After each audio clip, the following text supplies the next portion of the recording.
Welcome to Ultimate Sleep Doctor. Tonight, we'll journey into the quiet wonder of space. Consider the extraordinary lives of astronauts, pioneers adrift in the black velvet of the cosmos.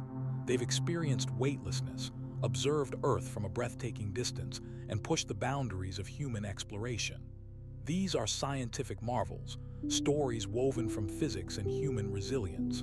There's a profound beauty in understanding how the human body adapts to such alien environments.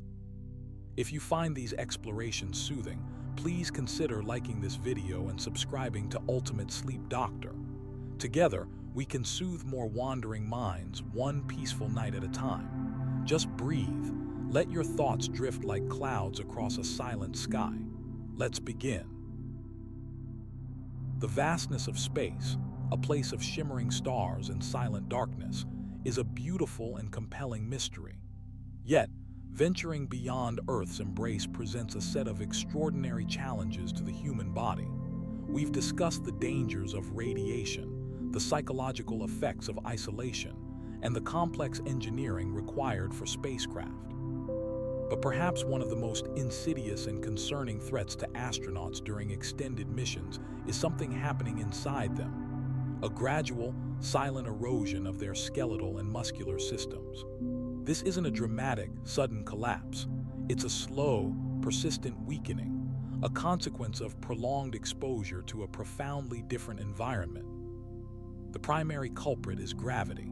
On Earth, our bodies are constantly bathed in a gentle, downward pull.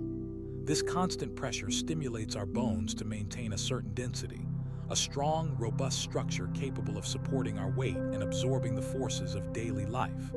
Bones are living tissue, constantly being remodeled. Old, weakened bone is broken down, and new, stronger bone is built in its place. This process is carefully orchestrated by a complex interplay of cells, primarily osteoblasts, which build bone, and osteoclasts, which break it down. The Earth's gravity acts as a powerful signal, reinforcing the osteoblast's job. It's like a constant reminder to build and maintain. However, in the microgravity environment of space, this signal vanishes. Without the downward pressure, the equilibrium shifts. The signals telling the osteoblasts to build new bone are dramatically reduced, while the osteoclasts continue their work. They begin to break down bone tissue at a faster rate than the osteoblasts can replace it. This is essentially the body saying, why build when there's no need to support weight? It's not that the bones disappear. They simply become less dense, thinner, and weaker. Astronauts returning from long-duration missions often exhibit a significant reduction in bone mineral density, particularly in the hips and lower legs. This is measured using techniques like dual-energy X-ray absorptiometry, DEXA, scans, which are commonplace in osteoporosis clinics, but now used to monitor astronaut health. This bone loss isn't limited to just the weight-bearing bones. The vertebrae, the bones that make up our spine, are particularly vulnerable. The spinal column relies on gravity to maintain its shape, a slight curve that protects the spinal cord.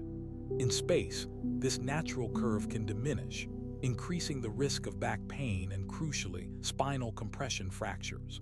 These fractures are a serious concern, potentially debilitating and requiring surgical intervention. The mechanisms are similar to those seen in osteoporosis on Earth, but the prolonged exposure amplifies the effect. Alongside bone loss, astronauts also experience a related problem: muscle atrophy. Muscle mass is just as sensitive to the absence of gravitational loading. On Earth, muscles are constantly working to counteract gravity, maintaining posture and facilitating movement. Without this constant demand, the muscles begin to shrink. This isn't simply a matter of use it or lose it. The underlying biological processes change. Muscle protein synthesis, the process of building new muscle tissue, is significantly reduced. The muscles most affected are those predominantly used for posture and movement, such as the legs, back, and core. This loss of muscle mass contributes to weakness and reduced mobility. It also impairs the body's ability to respond effectively to sudden changes in demand, like during a spacewalk or emergency situation. Furthermore, muscle tissue plays a vital role in regulating blood sugar levels and metabolism. Reduced muscle mass can negatively impact these functions. The combination of bone loss and muscle atrophy creates a significant vulnerability for astronauts. A weakened skeleton increases the risk of fractures, while diminished muscle strength compromises their ability to perform essential tasks and recover from injuries. It's a delicate balancing act, and maintaining muscle mass is surprisingly challenging. Researchers have identified several factors contributing to this atrophy, including reduced protein synthesis, hormonal changes, and alterations in nerve signaling. The lack of stimulation directly impacts the muscle cells. Countermeasures are being developed and implemented to mitigate these effects. Regular exercise is absolutely critical. Astronauts undertake rigorous training programs that include resistance exercises, using equipment like resistance bands and specialized machines to simulate gravity's effects. These exercises specifically target the bones and muscles most at risk. Another approach involves using lower body negative pressure, LBNP, devices, which create a suction-like effect, mimicking the feeling of being partially submerged in water, which can help to maintain muscle volume. Pharmacological interventions, such as bisphosphonates, drugs commonly used to treat osteoporosis, are also being investigated, though their use in space is complex due to potential side effects and the need for careful monitoring. Researchers are also studying the role of nutrition, focusing on ensuring astronauts consume adequate amounts of protein and other nutrients essential for bone and muscle health. It's a multifaceted approach, recognizing that there's no single magic bullet. The challenges of bone and muscle loss in space represent a fundamental hurdle in our aspirations to establish a permanent human presence beyond Earth. Understanding these physiological processes and developing effective countermeasures is not just about protecting astronauts' health. It's about ensuring the long-term sustainability of space exploration.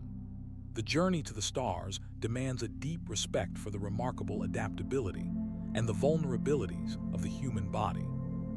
The quest to combat these effects continues, driven by the desire to allow future generations of space travelers to thrive in the challenging environment of deep space.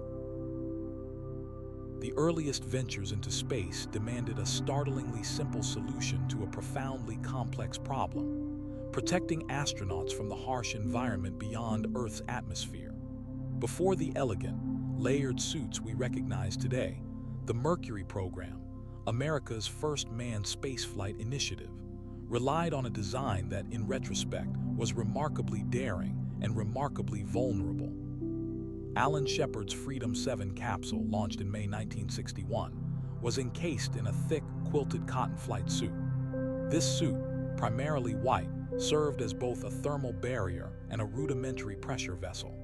It wasn't really a spacesuit in the sense we understand it now, more of a heavily insulated garment intended to shield Shepard from the extreme temperatures, ranging from the frigid cold of space to the intense heat of re-entry. The fabric was treated with a silicone compound to repel water, which was a major concern given the potential for rapid water freezing. The suit had a helmet, also white, attached via a simple clasp, and a limited communication system. It was a crucial first step, demonstrating that a human could survive a suborbital flight, but its design highlighted the significant challenges still to be overcome. The pressure was maintained by the capsule itself, and the suit's primary function was passive thermal protection. As the United States accelerated its efforts to reach the moon, the need for a more robust and versatile spacesuit became increasingly apparent. The Project Gemini program, running from 1965 to 1966, brought about the development of the Gemini spacesuit, a significant departure from the Mercury design. This suit, worn by astronauts like Neil Armstrong and Buzz Aldrin during their training, featured a more rigid structure made of a fabric called mylar, a thin, silvery plastic. Mylar provided superior thermal protection compared to cotton and was considerably lighter. Crucially, The Gemini suit incorporated a liquid cooling and ventilation garment, or LCVG. This was a revolutionary innovation, a network of tubes woven into a garment worn beneath the outer layers. The LCVG circulated cool water, regulating the astronaut's temperature far more effectively than the simple cotton insulation of the Mercury suit. It also included a helmet with a faceplate that could be opened for communications. The Gemini suit was designed to be more maneuverable, allowing astronauts to perform tasks outside the spacecraft, a critical step towards the Apollo program. The development of the LCVG was a watershed moment, establishing the fundamental principles of thermal management in space suits. The Apollo program demanded even greater performance and capabilities. The Apollo suits, worn by the first humans to walk on the moon, represented a monumental advancement in space suit design. These suits were pressurized to 4.3 psi, significantly higher than the 1 psi maintained in the Mercury and Gemini suits, allowing for greater mobility and reduced exertion during activities. They employed a layered system. A nylon flight suit served as the base layer, providing a barrier against chafing and regulating moisture.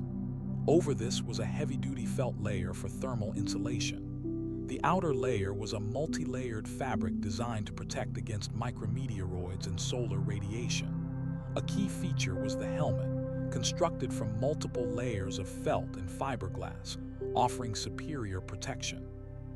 The Apollo suits also incorporated a more sophisticated communication system and, importantly, a backpack containing the oxygen supply and carbon dioxide removal system. The backpack, known as the PLSS, Portable Life Support System, was a self-contained unit that provided the astronaut with breathable air and removed the carbon dioxide they exhaled. The Apollo suits were incredibly complex, and while reliable, were also known for their bulkiness and relative difficulty of donning and doffing. Following Apollo, the focus shifted to developing suits for the Space Shuttle program and subsequent missions. The Space Shuttle suits were designed for use primarily during extravehicular activity, or EVAs, what we now call spacewalks. They were significantly larger and more complex than the Apollo suits, reflecting the increased operational demands of shuttle missions. These suits featured a more robust layered construction and incorporated improved thermal control and life support systems. The Space Shuttle suits were also designed for re-entry, providing crucial protection against the intense heat generated during atmospheric re-entry. The development of the shuttle suit involved extensive testing and refinement, incorporating lessons learned from the Apollo program. The suit's design focused on providing astronauts with the mobility and protection needed for a wide range of tasks, including repairing the Hubble Space Telescope. More recently, NASA has been working on the exploration suit, designed for the ambitious goals of the Artemis program, aiming to return humans to the Moon and eventually Mars. This suit represents a significant departure from previous designs, prioritizing mobility and ease of use. The exploration suit employs a new fabric technology called NOMAD, NASA Operational Modular Adaptable Dexterity, designed to provide superior thermal protection while dramatically increasing the astronaut's range of motion. It utilizes a more modular design, allowing for quick and easy customization for various tasks. The suit also incorporates advanced features like integrated diagnostics and automated systems. The ongoing development of the exploration suit underscores NASA's commitment to pushing the boundaries of spacesuit technology, ensuring that astronauts are equipped with the best possible tools for exploring the cosmos. The pursuit of a perfect spacesuit is a continuous one, driven by the incredible challenges and the unwavering human desire to explore the unknown. The vastness of space isn't just beautiful, it's also incredibly dangerous. While astronauts dream of gazing at Earth from the International Space Station or venturing to Mars, they are constantly bombarded by a silent, invisible threat: radiation. This isn't like the rain or a storm. It's a pervasive energy that originates from many sources, posing a significant risk to their health. Understanding the types of radiation, how it affects the body, and the ways we're working to protect astronauts is crucial to the future of space exploration. There are several distinct types of radiation that astronauts encounter. Cosmic radiation, the most prevalent, comes from outside our solar system, from distant stars and galaxies. These energetic particles, primarily protons and heavier ions, travel across immense distances and are unaffected by magnetic fields. As they zip through space, they collide with the spacecraft and, crucially, with the astronaut's body. Solar radiation, on the other hand, originates from our own sun. The sun constantly emits a stream of particles, particularly during solar flares and coronal mass ejections, CMEs. These events can dramatically increase the intensity of solar radiation, creating dangerous bursts that can quickly overwhelm even the best shielding. The Earth's magnetic field normally deflects much of this solar radiation, but when a CME hits, the protection is diminished. Furthermore, trapped radiation, originating from the Earth's magnetic field itself, poses a consistent, though often underestimated, threat. These particles are trapped within the field, bouncing around and constantly interacting with the spacecraft and crew. Finally, secondary radiation is generated when high-energy cosmic rays interact with spacecraft materials like aluminum or titanium. These interactions produce a cascade of lower-energy particles, effectively multiplying the radiation hazard within the vehicle. The biological effects of radiation exposure are complex and depend on factors such as the dose received, the duration of exposure, and the individual's sensitivity.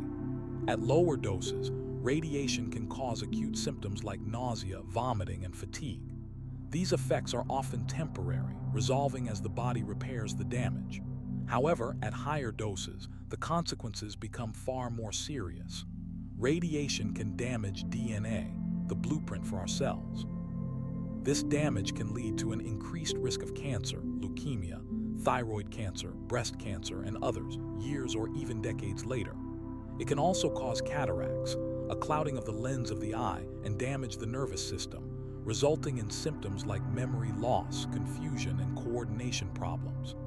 The radiation doesn't just target actively dividing cells, it also harms mature cells, contributing to the broader range of potential health issues. Interestingly, the body's response to radiation is not simply linear. There's evidence suggesting that the risk of cancer increases disproportionately with higher doses, meaning a relatively small increase in radiation exposure can lead to a significant rise in long-term cancer risk. Fortunately, considerable effort is being dedicated to mitigating these risks. Spacecraft design plays a vital role. The shape and materials of the spacecraft can influence radiation levels. A more streamlined design can reduce the amount of space available for radiation to accumulate. Furthermore, spacecraft are often constructed with materials, such as polyethylene, that offer better radiation shielding compared to aluminum. However, simply adding more material isn't always the answer, as it can also create secondary radiation.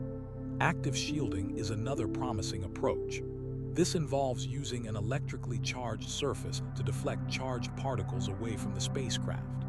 A system of magnetic fields can act like a barrier, repelling protons and electrons, while electrostatic fields can similarly push charged particles away. This technology is still under development, but it holds considerable potential. Another key strategy is trajectory planning.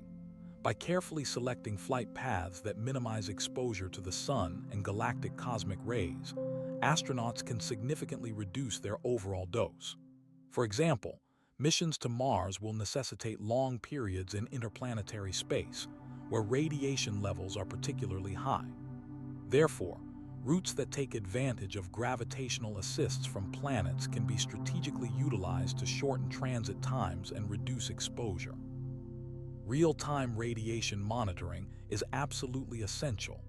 Spacecraft are equipped with sophisticated sensors that continuously measure radiation levels.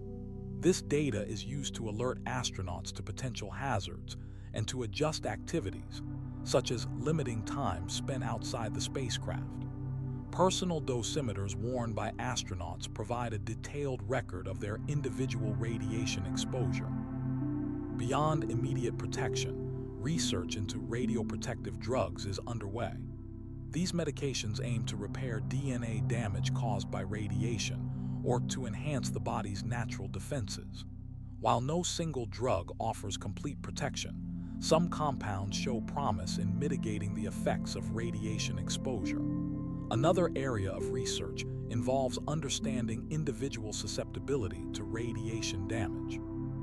Scientists are investigating genetic factors and biomarkers that could identify astronauts who are particularly vulnerable to radiation effects, allowing for tailored protection strategies. Finally, prolonged stay in space itself can offer a degree of natural protection. The human body adapts to microgravity, and some studies suggest that the immune system becomes more resilient to radiation damage during extended spaceflight, though the mechanisms behind this adaptation are still being explored. It's important to note that mitigating radiation risk is an ongoing process. Space exploration is inherently challenging, and the conditions of deep space pose significant obstacles. However, through continued research, technological advancements, and careful planning, we can reduce the dangers and enable humanity to reach for the stars while safeguarding the health of our explorers. The development of these strategies isn't just about protecting astronauts. It's about paving the way for sustainable and safe exploration beyond Earth. The vastness of space, a place of unimaginable beauty and profound silence, presents a challenge to the human spirit that extends far beyond the physical. While scientists and engineers meticulously address the hurdles of weightlessness, radiation, and the need for specialized equipment, a critical factor often underestimated is the impact of prolonged confinement and isolation on the mental well-being of astronauts. The human brain, a remarkably adaptable organ, isn't designed for extended periods of enforced solitude, and the psychological stresses inherent in a mission confined to a small spacecraft with a limited crew can manifest in surprisingly complex ways. These effects aren't simply feelings of sadness or boredom. They represent a serious disruption to cognitive function, emotional regulation, and even interpersonal relationships. The fundamental issue stems from a dramatic shift in the astronaut's environment. On Earth, our lives are punctuated by a constant stream of external stimuli, the sights, sounds, and interactions of everyday life. We receive a steady flow of information, engage in countless social exchanges, and experience the full spectrum of human emotion. Suddenly, within the steel walls of a spacecraft, this flow is abruptly cut off. The primary crewmates, while vital for survival and mission success, become the entirety of the astronaut's social world. This extreme reduction in external input leads to a state of altered arousal, a kind of persistent low-level anxiety, even in the absence of any immediate danger. This heightened state of alertness, a nervous energy, consumes mental resources and makes it incredibly difficult to concentrate on tasks, process information, or maintain a positive mood.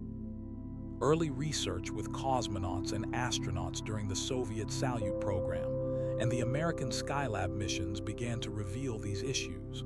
Reports surfaced of decreased performance, irritability, and difficulty working in teams. These weren't attributed to simple homesickness, although that certainly played a role. Instead, researchers began to focus on the disruption of circadian rhythms, the natural 24-hour cycle that governs our sleep-wake patterns, hormone release, and numerous other physiological processes. The artificial environment of the spacecraft, with its controlled lighting and scheduled activities, can severely interfere with these rhythms, leading to sleep disturbances and further exacerbating the effects of altered arousal. Disrupted sleep, in turn, significantly impairs cognitive function, mood regulation, and the immune system. As mission durations increased, particularly with the construction and operation of the International Space Station, ISS, the understanding of these psychological challenges deepened. The ISS, with its crew of 6, provides a particularly intense laboratory for studying these effects. Studies utilizing psychological questionnaires, sleep monitoring technology, and even carefully designed behavioral experiments have demonstrated a range of outcomes. One consistent finding is a phenomenon known as crew resource depletion, where prolonged demands on cognitive resources, such as complex problem-solving or intense teamwork, lead to a decline in performance. This isn't simply fatigue, it's a genuine impairment of the brain's ability to function effectively. Furthermore, the confinement within the ISS has been linked to increases in neuroticism and other personality traits. Research has shown that astronauts' self-reported levels of anxiety, depression, and loneliness tend to rise over the course of a long-duration mission. This isn't necessarily a reflection of pre-existing psychological vulnerabilities, although these can undoubtedly influence an individual's response. Rather, the unique stressors of the space environment appear to trigger or amplify underlying psychological tendencies. Small interpersonal conflicts, which might be easily resolved on Earth, can escalate dramatically within the confines of a small, isolated environment. The lack of visual cues, such as body language, further complicates communication, increasing the potential for misunderstandings and friction. The psychological effects aren't uniform across all astronauts. Individual differences in personality, coping mechanisms, and prior experience play a significant role.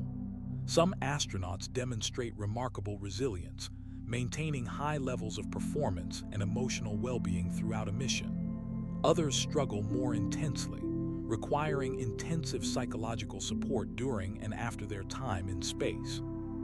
To mitigate these risks, extensive psychological screening and training are now standard practice. Astronauts undergo rigorous assessments to identify potential vulnerabilities and learn techniques for managing stress, conflict resolution, and maintaining positive mental health. The psychological challenges are also being addressed through innovative countermeasures. Virtual reality environments are being developed to provide astronauts with simulated experiences of Earth, offering a much-needed connection to familiar landscapes and social interactions.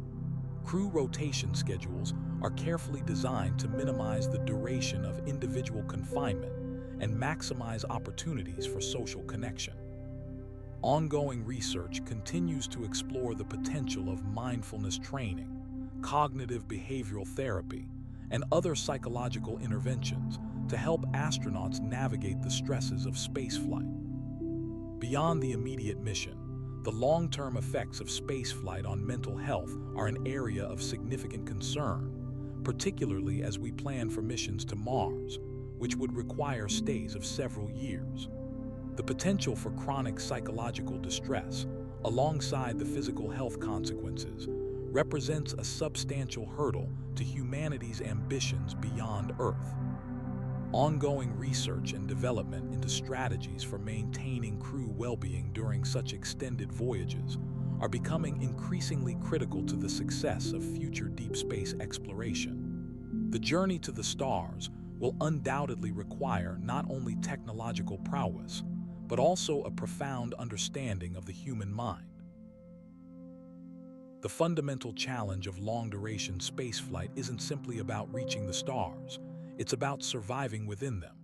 For years, the effects of prolonged weightlessness, what scientists call microgravity, have presented a significant hurdle to ambitious deep space exploration. The human body, evolved over millennia on Earth, isn't designed to function optimally without the constant pull of gravity. Bones lose density, muscles atrophy, the cardiovascular system undergoes significant changes, and fluid shifts within the body disrupt normal function. These physiological disruptions aren't just uncomfortable, they can severely impair an astronaut's ability to perform tasks, increasing the risk of accidents and jeopardizing the success of a mission. Recognizing this, a considerable amount of research has focused on creating artificial gravity to mitigate these detrimental effects. Early concepts of artificial gravity often revolved around rotating spacecraft, inspired by the centrifugal force generated by a spinning object. The idea is elegant in its simplicity. If a spacecraft rotates, the exterior surface experiences a force, the artificial gravity, that mimics the feeling of standing on Earth.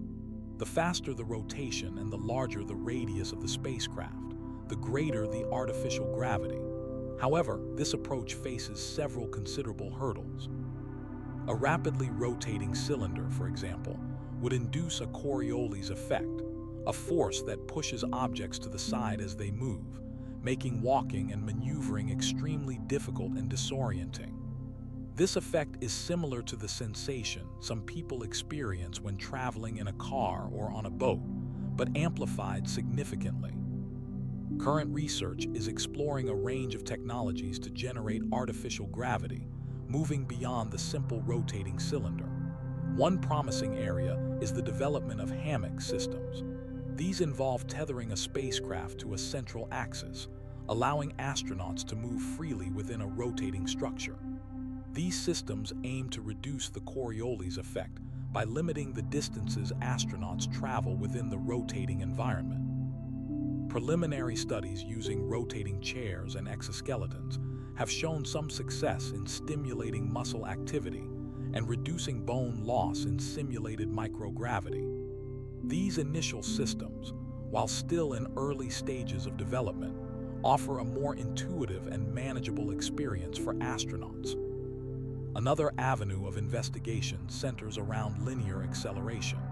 This approach involves continuously accelerating a spacecraft along a straight line.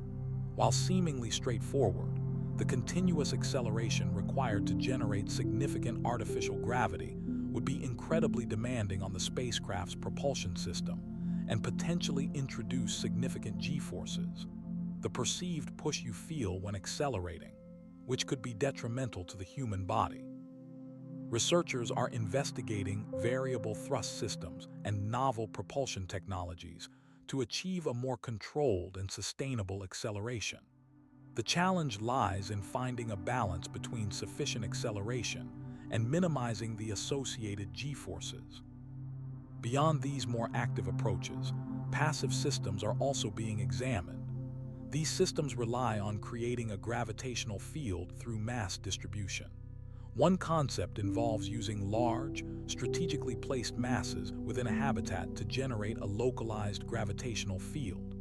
This approach is particularly appealing for smaller spacecraft or modules, as it doesn't require continuous acceleration. The design of these passive systems is complex, requiring precise calculations to distribute mass effectively and avoid unwanted gravitational gradients, variations in the strength of gravity. Furthermore, research is delving into the use of metamaterials, materials engineered to have properties not found in nature, to manipulate gravitational fields. While still highly theoretical, some scientists believe that metamaterials could potentially be used to create localized gravitational distortions, offering a radically different approach to artificial gravity. The development of such technologies is a long-term prospect, requiring significant advancements in materials science and our fundamental understanding of gravity itself. A key area of investigation also involves the integration of artificial gravity with existing spacecraft designs. NASA's Advanced Configuration for Habitats ARCH study, for example, explored the possibility of incorporating rotating modules into the design of a lunar or Mars base. This approach would allow astronauts to experience artificial gravity during certain activities, such as exercise or construction, while utilizing conventional, non-rotating sections for other tasks. The ultimate goal is to create a habitat that adapts to the needs of the crew and the specific mission requirements. The development of artificial gravity isn't just about simply replicating Earth's gravity. It's about creating an environment that supports human health and performance in space, allowing astronauts to live and work comfortably during long-duration missions. The challenges are substantial, demanding innovative engineering solutions and a deeper understanding of the human body's response to altered gravitational conditions. As space exploration ventures further into the solar system, the ability to generate artificial gravity will undoubtedly become a critical factor in determining the success and sustainability of human presence beyond our planet. Current simulations and studies are increasingly focused on understanding the physiological effects of varying levels of artificial gravity. Researchers are investigating how different rotation rates, radii, and orientations impact bone density, muscle strength, cardiovascular function, and sensory perception. This data is crucial for designing spacecraft and habitats that optimize the astronaut's health and well-being. Moreover, the integration of artificial gravity with robotics is gaining traction. Robots can be used to assist astronauts with tasks that would otherwise require significant physical exertion, reducing the overall strain on the human body. Coupled with artificial gravity, this technology could revolutionize how astronauts conduct construction, maintenance, and exploration activities. The long-term implications of artificial gravity extend beyond just space travel. Some scientists believe that understanding the principles behind artificial gravity could lead to breakthroughs in other fields, such as medicine and materials science. For instance, the technology could potentially be used to develop new treatments for osteoporosis or to create materials with enhanced strength and durability. Ultimately, the journey toward creating artificial gravity is a testament to human ingenuity and our relentless pursuit of knowledge. It represents a fundamental shift in how we approach space exploration, moving beyond simply surviving in the void to actively shaping our environment to suit our needs. The pursuit of this technology promises not only to unlock the secrets of deep space travel, but also to deepen our understanding of the universe and our place within it.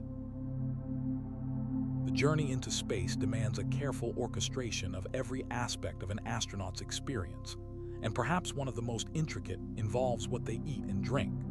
It's far more complex than simply packing sandwiches and juice boxes, though the early days of space travel certainly utilized some familiar foods. As spacecraft evolved, so too did the understanding of the specific nutritional and logistical challenges presented by a prolonged absence of Earth's gravity and environment. The fundamental shift began with recognizing that astronauts' bodies were undergoing dramatic changes. Bone density was decreasing, muscle mass was diminishing, and fluid shifts were significantly altering their physiology. These changes dramatically impacted their metabolic needs, necessitating a carefully calibrated food supply. Early missions, like the Mercury and Gemini programs, relied heavily on thermostabilized foods, items that had been heated and sealed to prevent spoilage. These included things like fruits, vegetables, meats, and dairy products, all processed to eliminate the microbial life that would otherwise cause illness. The heat treatment reduced enzymes responsible for deterioration and inactivated harmful bacteria. However, these foods had a significant drawback. They were often quite dense and lacked flavor, making them unappealing to consume regularly. Astronauts consumed vast quantities of water, around 10 liters per day, to combat dehydration caused by the body's fluid redistribution to the upper body and head. This constant hydration was critical for maintaining cardiovascular function and overall health. As NASA's Space Shuttle program progressed and preparations began for the International Space Station, ISS, the focus shifted toward more palatable and nutritionally complete options. Freeze-dried foods became a mainstay, offering a lightweight and shelf-stable solution. These foods are dehydrated through a process of sublimation, removing water directly from the frozen state without melting. This method remarkably preserved the food's color, aroma, and crucially, a significant portion of its nutrients. The ISS food system included items like rehydrated fruits, vegetables, meats, and cereals. However, the rehydration process still required a substantial amount of water, adding to the daily fluid intake. the nutritional requirements of astronauts on the ISS were meticulously calculated, taking into account increased energy expenditure due to the challenging work environment. Astronauts needed approximately 2,800 to 3,200 calories per day, significantly higher than the average for a sedentary person on Earth. Protein was of particular importance, requiring around 1.6 to 2 grams per kilogram of body weight daily to combat muscle loss. NASA's food scientists developed specially formulated meals, often in tube-shaped pouches, designed to provide a balanced intake of carbohydrates, fats, vitamins, and minerals. These meals were also designed to be easy to consume in microgravity, considering the challenges of eating with utensils and swallowing liquids. A crucial aspect of astronaut nutrition involved dealing with the altered digestive system. In microgravity, gastric emptying, the rate at which food passes from the stomach to the small intestine is significantly reduced. This delay impacts nutrient absorption, as the body doesn't immediately access the food's contents. Researchers discovered that astronauts could compensate for this by consuming smaller, more frequent meals throughout the day, effectively mimicking the way the body processes food on Earth. Furthermore, special supplements were introduced, including multivitamins and omega-3 fatty acids, to address potential deficiencies. Managing astronaut waste was another considerable engineering and scientific challenge. Traditional waste disposal methods, such as incineration or sewage treatment, weren't viable in the confined environment of the ISS. Instead, a closed-loop system was developed, primarily based on the use of the Advanced Water Recovery System, AWRS. This system collects urine, wastewater from hygiene routines, and condensate from the air. It then utilizes a multi-stage filtration and purification process to produce potable water, reducing the need for resupply missions. The solid waste generated by astronauts, primarily food scraps and packaging, is collected, compacted, and stored. Due to the limitations of space, this waste isn't currently processed for recycling. It is stored in specialized containers and eventually returned to Earth for disposal. Scientists are actively researching methods for composting and microbial degradation of space waste, aiming for a truly sustainable system. The goal is to minimize the reliance on resupply missions and create a self-sufficient environment for long-duration space travel. Research continues to refine the science of astronaut nutrition. Studies are investigating the impact of specific food combinations on astronaut health, the effects of varying light exposure on nutrient absorption, and the potential of cultivating crops in space for a truly sustainable food supply. The investigation of food's influence on cognitive function is also a key area of interest, as spaceflight can affect brain performance. The long-term implications of spaceflight on the human microbiome, the complex community of microorganisms living in the gut, are currently being explored, as this system is believed to play a vital role in overall health and immunity. Ultimately, the science of feeding astronauts in space represents a fascinating intersection of nutrition, engineering, and human physiology. It's a testament to the ingenuity required to push the boundaries of human exploration, and a critical element in ensuring the health and well-being of those venturing beyond our planet. The data gathered from these investigations will undoubtedly shape the future of space travel, informing the design of habitats and life support systems for ambitious missions to Mars and beyond. The vastness of space demands a unique kind of assistance, and for astronauts venturing beyond Earth's protective embrace, robots are becoming indispensable partners. These aren't the clunky, limited machines of science fiction. Today's robotic assistants are sophisticated, adaptable tools designed to augment human capabilities and tackle tasks too dangerous, repetitive, or simply too far for a human to manage effectively. Several types of robots are currently deployed on missions, each playing a crucial role in enhancing our exploration efforts. Perhaps the most recognizable are the robotic arms used on the International Space Station, ISS. These aren't just for grabbing tools. They're sophisticated manipulators capable of performing complex operations, from installing new equipment to conducting precise repairs on the station's exterior. The Canadarm2, developed by Canada, is a prime example. It's used regularly to assist astronauts with tasks like moving large modules and conducting scientific experiments. Its precision and dexterity are truly remarkable, allowing for delicate work in the challenging environment of microgravity. Beyond the ISS, NASA's Mars rovers, Curiosity and Perseverance, represent a significant advancement in robotic exploration. These vehicles are equipped with cameras, sensors, and drills that allow them to scout potential landing sites, analyze the chemical composition of the Martian soil, and even search for evidence of past or present microbial life. Curiosity, in particular, has been instrumental in discovering evidence of ancient freshwater environments on Mars, expanding our understanding of the planet's history. Perseverance is currently collecting samples of Martian rock and soil, carefully sealed in tubes, which are intended to be retrieved by a future sample return mission, a hugely ambitious undertaking involving both robotic and human elements.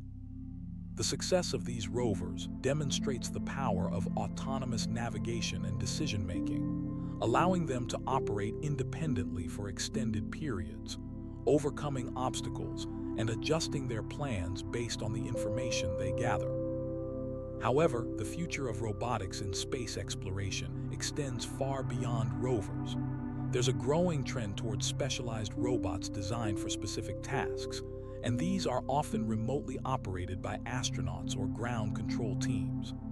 One promising area is underwater robotics, with the Oceanus mission currently exploring the icy moons of Jupiter and Saturn, Europa and Enceladus, respectively. These robots, equipped with sonar and cameras, are probing the subsurface oceans, searching for signs of life. The extreme conditions, immense pressure, freezing temperatures, and limited visibility make direct human exploration incredibly difficult, making robotic probes the only viable option. Scientists are also developing robots capable of constructing habitats on other planets. Concepts like the asteroid prospector are being investigated, a robotic spacecraft designed to identify valuable resources on asteroids and then autonomously build a base to extract and refine them. Looking further ahead, the integration of swarm robotics is gaining serious attention. Imagine a team of small, coordinated robots working together to accomplish a complex task, like building a large structure or exploring a vast cave system. Each robot would possess a limited amount of autonomy, but collectively, they could perform tasks that would be impossible for a single robot to handle. The challenge lies in developing robust communication and coordination protocols, ensuring that the robots can effectively communicate with each other and adapt to changing circumstances. Advanced AI and machine learning will play a critical role in this development, enabling robots to learn from their experiences and make increasingly intelligent decisions. Furthermore, research is underway into robots that can perform repairs and maintenance on spacecraft themselves. These service robots could be deployed to fix damaged solar panels, inspect the integrity of spacecraft hulls, or even assist with the assembly of new modules. This would dramatically reduce the workload for astronauts, allowing them to focus on more complex scientific tasks. The concept of flying factories in space is being seriously considered. Robotic systems capable of manufacturing components and parts from raw materials found in space, reducing the reliance on Earth-based supply chains. This requires sophisticated manipulation techniques, 3D printing capabilities, and the ability to operate in the harsh conditions of space. The development of exosuits for astronauts is another area of innovation. While not strictly robots, these wearable robotic systems augment human strength and endurance, enabling astronauts to perform physically demanding tasks more easily. They are currently being tested on Earth for applications in construction and disaster relief, and their use in space could dramatically enhance the capabilities of astronauts during spacewalks and other extravehicular activities. Moreover, research is exploring locomotion systems, robotic limbs that could allow astronauts to move around in low-gravity environments with greater freedom and agility. These systems are still in their early stages of development, but they hold tremendous potential for future space exploration and colonization. The integration of robotics is not about replacing astronauts. It's about enhancing their capabilities and expanding the boundaries of what's possible. It's about building a collaborative partnership between humans and machines, leveraging the strengths of both to unlock the mysteries of the universe and pave the way for a future where humanity can explore and inhabit the cosmos. The evolution of these robotic systems will undoubtedly be a cornerstone of our journey beyond Earth, allowing us to venture further, faster, and with greater safety and efficiency. As technology advances, we can anticipate even more sophisticated and versatile robotic assistants playing a crucial role in our future explorations. The human body is wonderfully adapted to life on Earth. Our circulatory system, the intricate network of vessels that carries blood throughout our being, is a prime example. It's a beautifully efficient system, relying on gravity to guide blood downwards, ensuring that organs receive the oxygen and nutrients they need, and that waste products are efficiently removed. But when astronauts venture into the vastness of space, where the familiar pull of Earth's gravity is absent, this carefully orchestrated system undergoes some remarkable and sometimes challenging changes.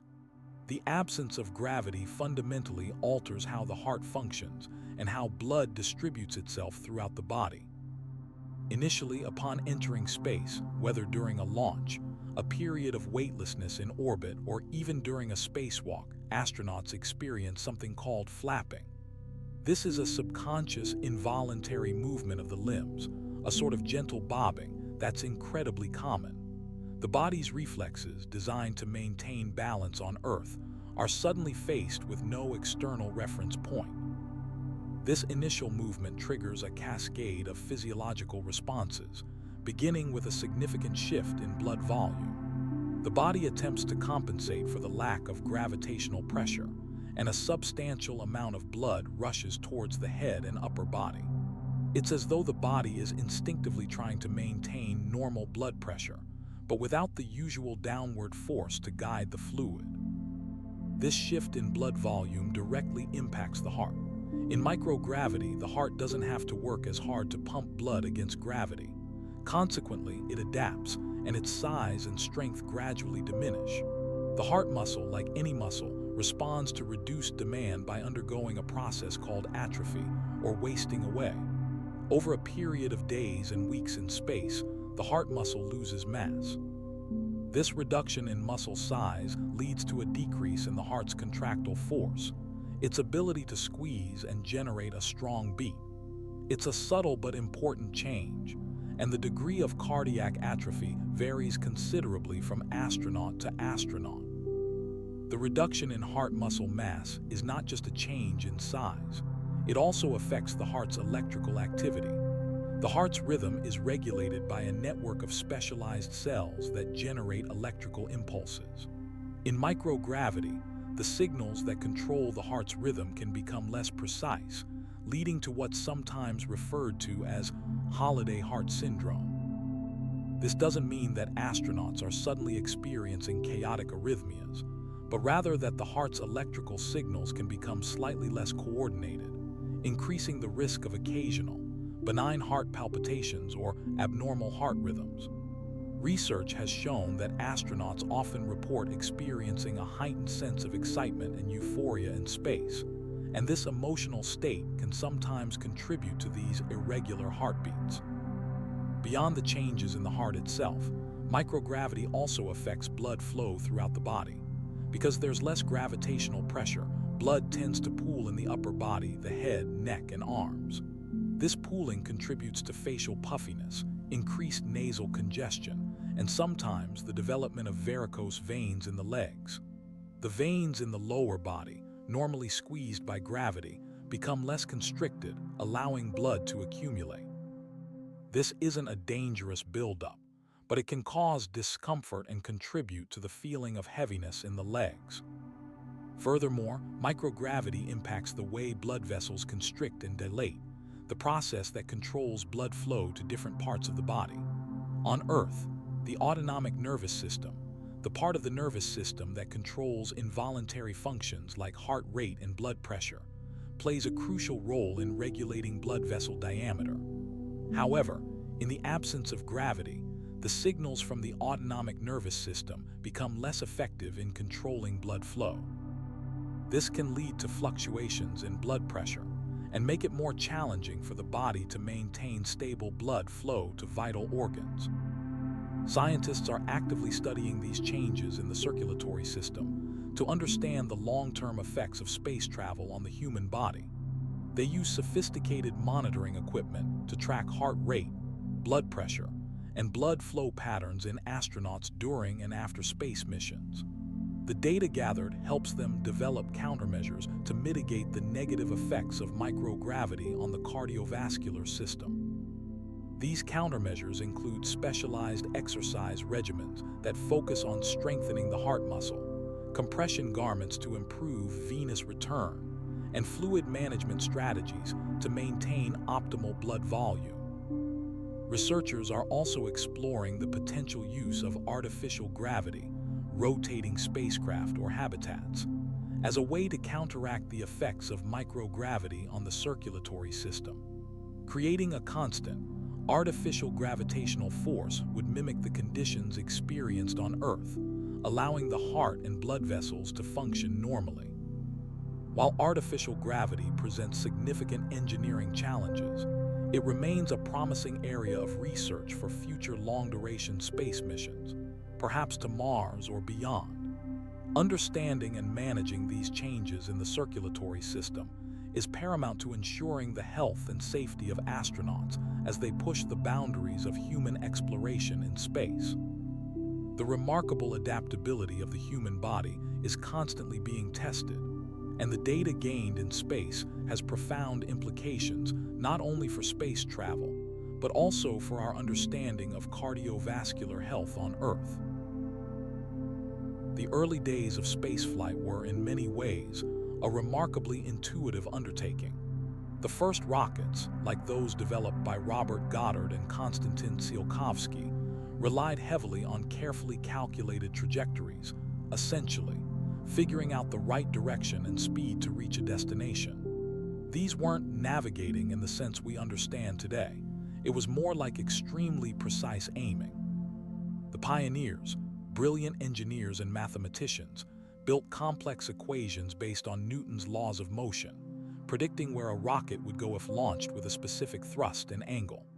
This was a fantastic achievement, demonstrating a deep understanding of physics, but it lacked the real-time feedback and correction needed for longer, more complex missions. Early American programs, particularly the Mercury program, relied almost entirely on inertial guidance systems. These systems used gyroscopes, spinning wheels that maintained their orientation, and accelerometers, tiny sensors that measured changes in speed and direction, to track the spacecraft's position and velocity. The onboard computer, a remarkably simple device by today's standards, would then continuously update the trajectory, compensating for any deviations. It's important to understand that this system didn't know where it was. It was constantly recalculating its position based on the sense data. Any errors in the initial data, or even slight disturbances like vibrations, would quickly compound, leading to inaccuracies. The Apollo program represented a significant leap forward, though still employing inertial guidance. However, the distances involved, particularly to the Moon, demanded greater precision and reliability. The Apollo Guidance Computer, AGC, was a much more sophisticated machine, designed to handle the increased complexity. It used a technique called delta-squared navigation, a clever method for minimizing errors. Essentially, the AGC would continuously predict the error between its calculated position and the actual position, based on data from the inertial measurement unit. It would then adjust the thrust of the engines to correct this error. While groundbreaking, the system was still vulnerable to drift, tiny, persistent errors that accumulated over time, ultimately leading to the infamous "Houston, we have a problem" situation during the 1970 lunar landing. The AGC's inability to accurately account for gravitational anomalies, subtle variations in the moon's gravitational field, contributed significantly to this error. The development of Global Positioning System, GPS, technology proved to be a revolutionary development for space navigation. Initially conceived for military purposes, the principles of GPS quickly became relevant for space missions. GPS relies on a constellation of over 30 satellites orbiting the Earth, each transmitting a unique signal containing precise timing information. A spacecraft equipped with a GPS receiver can measure the time it takes for signals from multiple satellites to reach it. Using these measurements, and knowing the precise location of the satellites, the spacecraft can calculate its own position with remarkable accuracy, down to within a few meters. The beauty of GPS is its ability to continuously update a spacecraft's position, providing a real-time navigational solution. This was a game changer because it eliminated the reliance on inertial systems and their inherent drift. However, relying solely on GPS wasn't without challenges, particularly for missions far from Earth. The signals from GPS satellites weaken with distance, and interference can disrupt the signals. For deep space missions, like those to Mars, scientists and engineers developed alternative navigation techniques. One important method is star tracking. Spacecraft are equipped with sensors that detect the light from distant stars. By precisely measuring the angular position of these stars, the spacecraft can determine its orientation in space. This is a remarkably robust technique, as stars are constantly visible and their positions are known to extremely high precision. Modern spacecraft often employ a hybrid approach, combining GPS with star tracking and other sensors. For instance, the Mars rovers, Curiosity and Perseverance, utilize a navigation photometry system, NPS. The NPS relies on the rover's panoramic cameras to take pictures of the Martian landscape.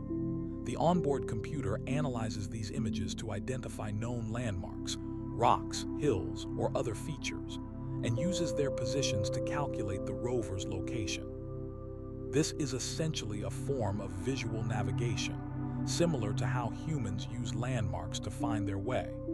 The system constantly updates the rover's position, compensating for any errors and ensuring that it stays on course.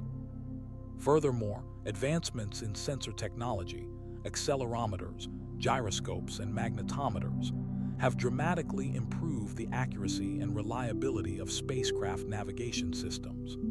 These sensors are often integrated into sophisticated inertial measurement units, IMUs, which provide a continuous stream of data about the spacecraft's motion and orientation. This data is then processed by powerful onboard computers, enabling spacecraft to navigate with incredible precision, even in the most challenging environments. The ongoing development of autonomous navigation systems promises an even more sophisticated future for space exploration, allowing spacecraft to make decisions and adjust their trajectories without constant human intervention. Looking ahead, research into utilizing laser ranging, bouncing laser beams off of planetary surfaces, and sophisticated data analysis techniques will undoubtedly play a crucial role in the navigation of future missions. Spacecraft will continue to gather data, refine their calculations, and adapt to the complexities of the cosmos, always striving to reach their destinations with the greatest possible accuracy. It's a testament to human ingenuity and a continuing exploration of the boundaries of what's possible. The early days of human spaceflight were, frankly, terrifying. Every launch, every orbit carried a stark and immediate risk. The vastness of space, coupled with the inherent fragility of the first spacecraft, demanded an answer to a single crucial question. What if something went wrong? The initial capsules, like the US's Mercury and Gemini programs, relied primarily on the astronauts' own piloting skills and immediate, often desperate, attempts at correction. But that wasn't enough. A truly reliable emergency escape system was desperately needed, and the Soviet Union, ever a driving force in the space race, took the lead with the Soyuz program.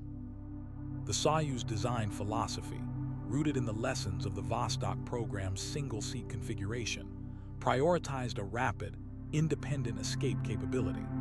The Soviets recognized that a single, robust system would be far more effective than relying on a complex, potentially vulnerable rescue maneuver involving a second spacecraft. The core of the Soyuz emergency system was a distinctive, almost sculptural, escape seat located at the capsule's apex. This seat wasn't merely a place to sit. It was a meticulously engineered miniature spacecraft in itself. It contained a small, highly efficient thruster system, typically using monomethylhydrazine fuel, and a sophisticated control system. The intention was simple.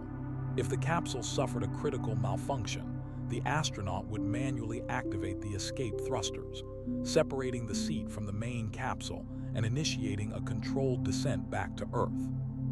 Extensive testing was paramount. The Soviets, known for their pragmatic and often rigorously demanding approach to engineering, didn't shy away from pushing the system to its limits. Early tests involved dropping the escape seat from aircraft at various altitudes, simulating various failure scenarios. These weren't just simple drops. They incorporated simulated engine failures, control system malfunctions, and even attempts to damage the seat itself. The data gleaned from these tests, meticulously recorded and analyzed, provided invaluable insights into the system's performance under stress. They discovered, for instance, the critical importance of the escape seat's aerodynamic design, ensuring it could maintain stability during its descent, and the reliability of the separation mechanism, a small explosive charge that severed the connection between the seat and the capsule. The Soviets weren't satisfied with purely simulated tests. They conducted numerous manned freefall drops from high-altitude aircraft, essentially replicating the conditions of a Soyuz emergency separation. These were profoundly unsettling for the astronauts involved, requiring them to rapidly assess the situation, execute the escape procedures, and navigate a complex, uncontrolled descent. Cosmonaut Andrei Nikolaev, the first man to use the Soyuz escape system, famously described the experience as like falling from the sky. Despite the inherent danger, these tests were instrumental in identifying and rectifying any weaknesses in the system's design and operation. They revealed, for example, the vulnerability of the thruster controls to vibration and the need for redundant control systems. The Soyuz escape system wasn't just about quick bursts of thrust. The Soviets invested heavily in understanding the effects of re-entry on the escape seat. The extreme heat generated during atmospheric re-entry presented a significant challenge.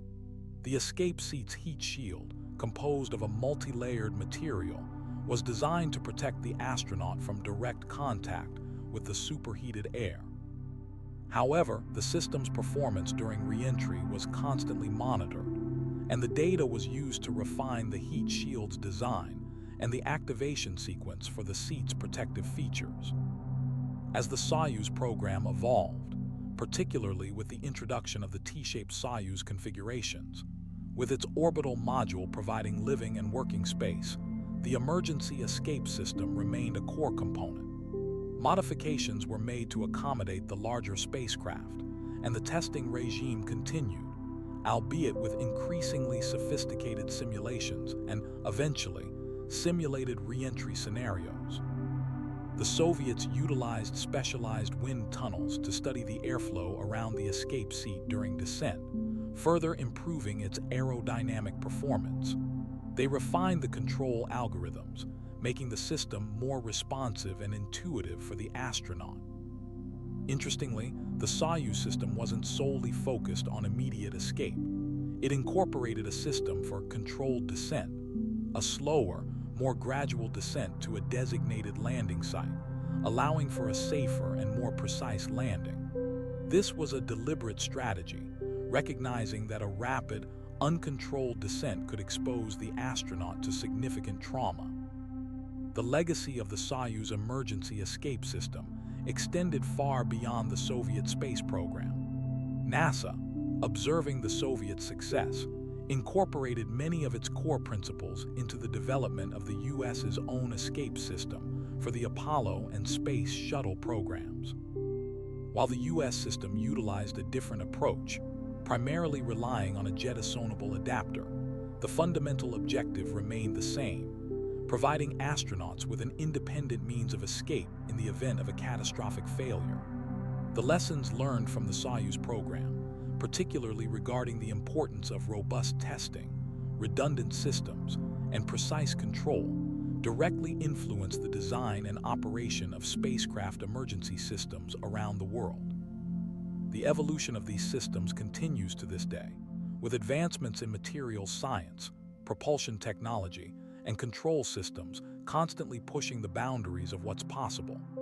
Yet, at its heart, the Soyuz emergency escape system remains a testament to the ingenuity and commitment of engineers and cosmonauts alike, a tangible representation of the unwavering determination to ensure the safety of those venturing into the vast unknown of space. The vastness of space isn't just about distance, it's about complexity. Launching a spacecraft, maintaining it during a mission, and returning a crew safely to Earth is a monumental undertaking, far more than simply engineering a machine. It's a supremely intricate dance performed by highly trained individuals, and at the heart of that dance lies a discipline that's rapidly become essential: crew resource management, or CRM. Before the detailed technological solutions to every potential problem are fully in place, the humans involved, the astronauts, the flight controllers on Earth, the mission specialists, are rigorously trained to work together, anticipating issues and responding effectively. It's about recognizing that a single misstep, a moment of hesitation, or a failure to communicate clearly can have significant, even catastrophic, consequences. The earliest space missions, like the Mercury and Gemini programs, relied heavily on the individual skills of the astronauts. They were often described as lone pilots of their spacecraft, expected to handle almost everything themselves. This approach, while heroic, demonstrated a serious vulnerability. The human mind, even under exceptional training, is prone to error, especially when faced with stress and rapidly changing circumstances. Data, even if perfectly accurate, can be misinterpreted, decisions can be made too quickly, and critical information can be overlooked. During a critical situation, a sudden equipment malfunction, a sensor anomaly, or a communication blackout, the added pressure of isolation can compound these errors. As space missions became longer and more complex, like the Apollo program and subsequent shuttle missions, the realization of the importance of teamwork solidified. The focus shifted from individual piloting to a holistic approach to operational management. CRM emerged as a recognized field of study, drawing on principles from aviation, military operations, and psychology. It acknowledges that a spacecraft isn't simply a machine, it's a system, and that system relies on the coordinated efforts of all its participants. Flight controllers, for example, aren't just passively receiving data, they're actively analyzing it, assessing risks, and issuing instructions to the astronauts. They are constantly considering the impact of an astronaut's actions on the overall mission objectives. A core element of CRM is understanding and managing human factors. This means recognizing that astronauts, like anyone else, have limitations, cognitive biases, attention lapses, emotional responses that can influence their judgment.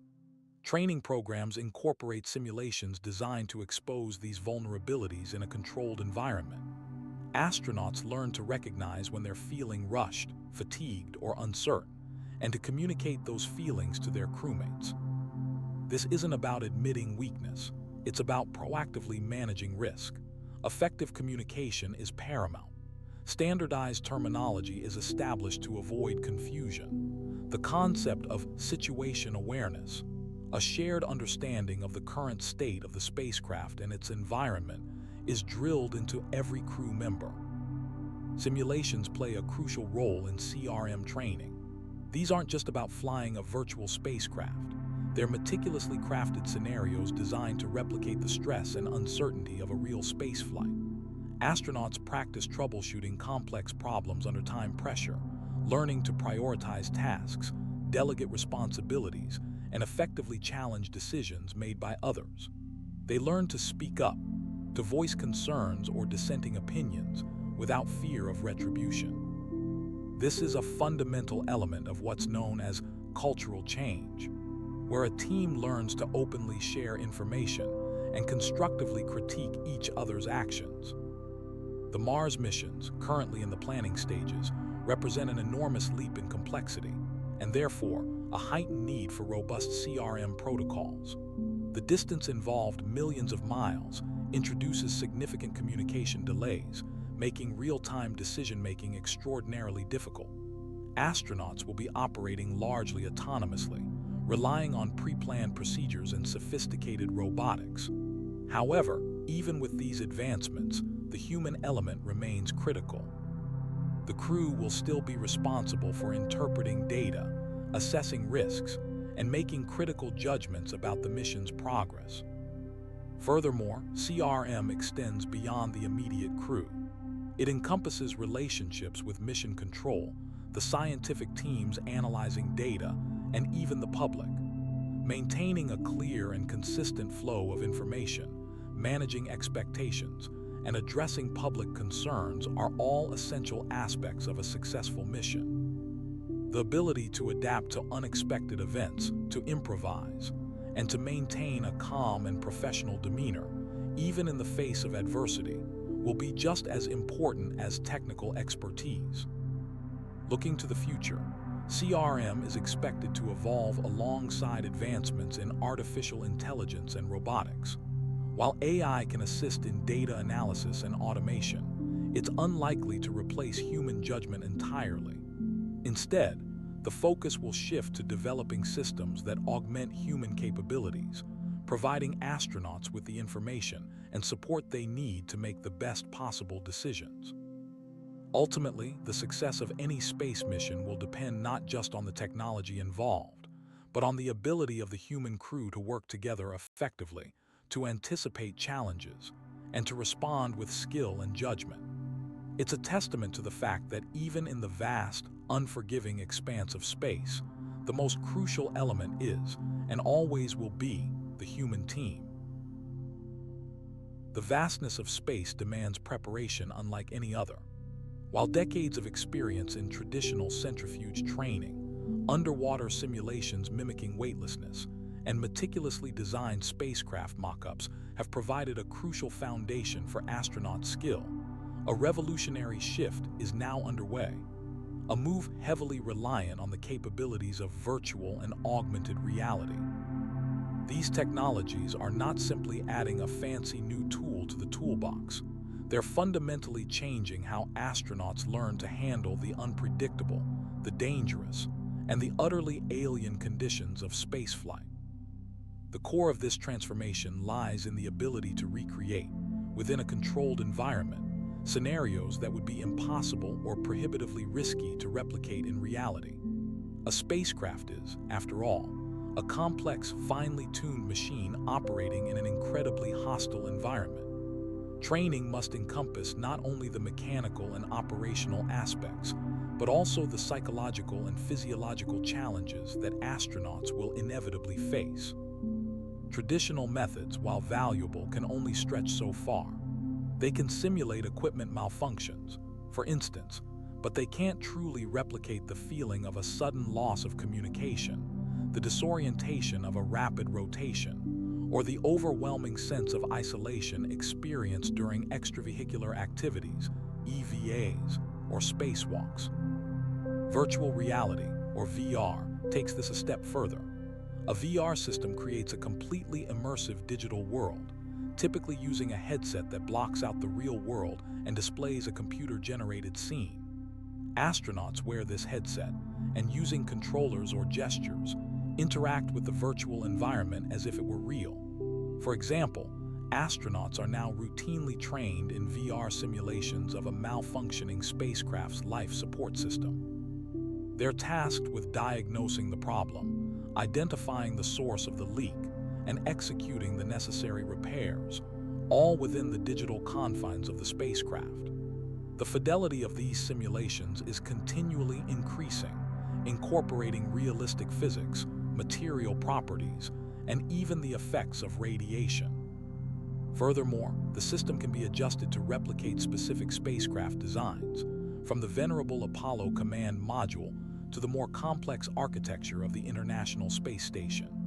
The advantage here is the ability to repeatedly practice critical procedures under pressure, learning from mistakes without consequence. A failed repair in VR doesn't damage equipment or endanger the astronaut. It simply resets the simulation, offering another opportunity for refinement.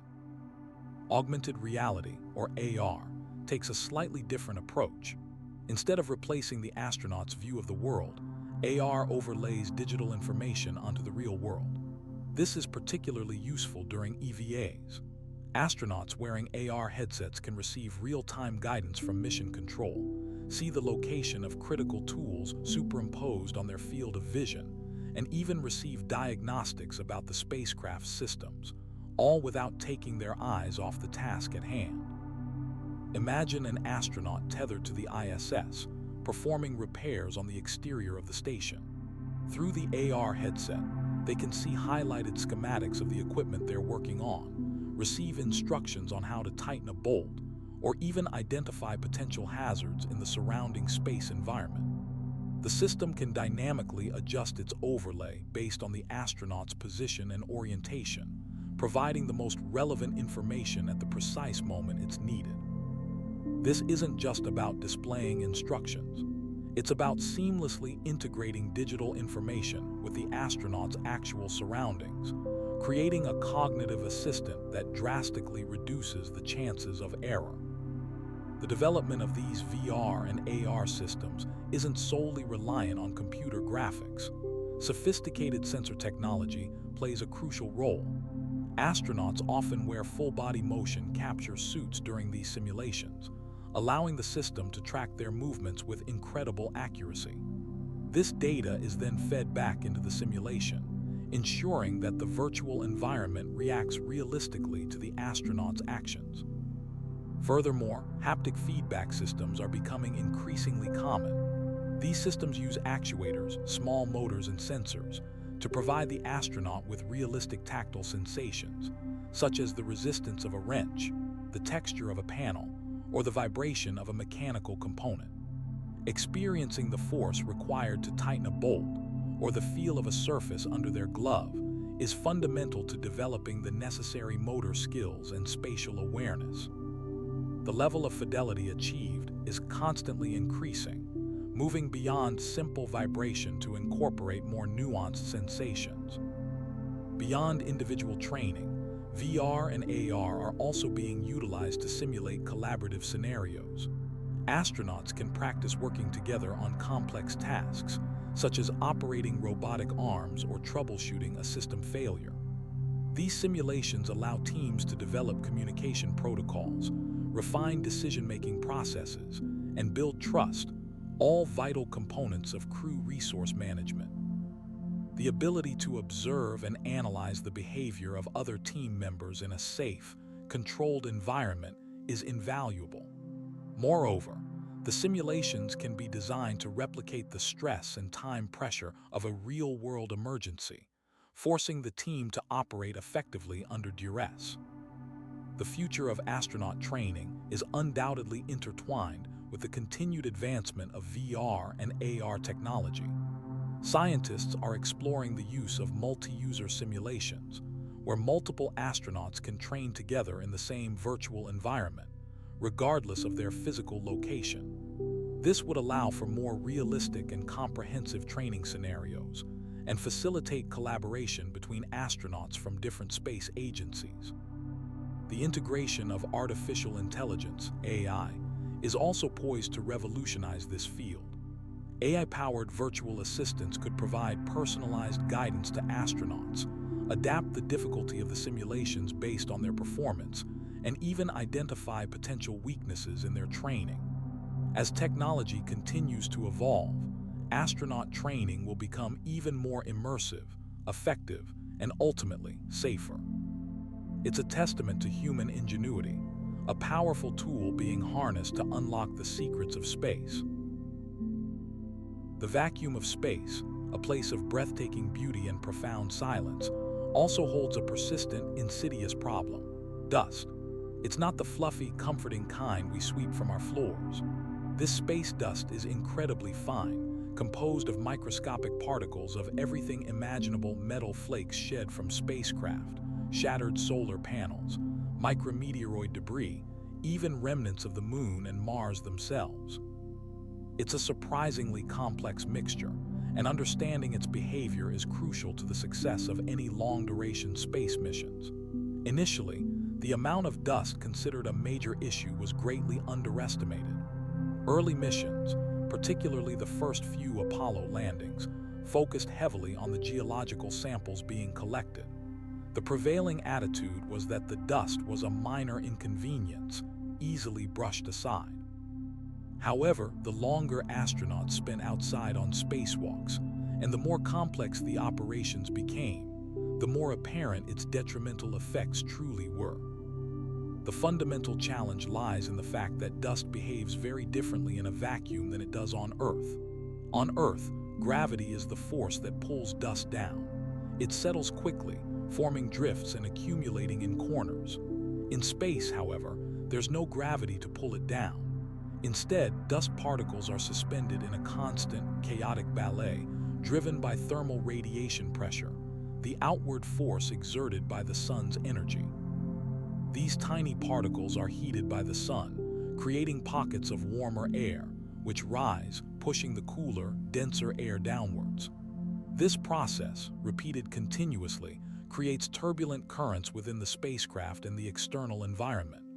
It's like a perpetual, microscopic wind, and it's incredibly effective at distributing dust throughout the habitat. The effects on equipment are significant.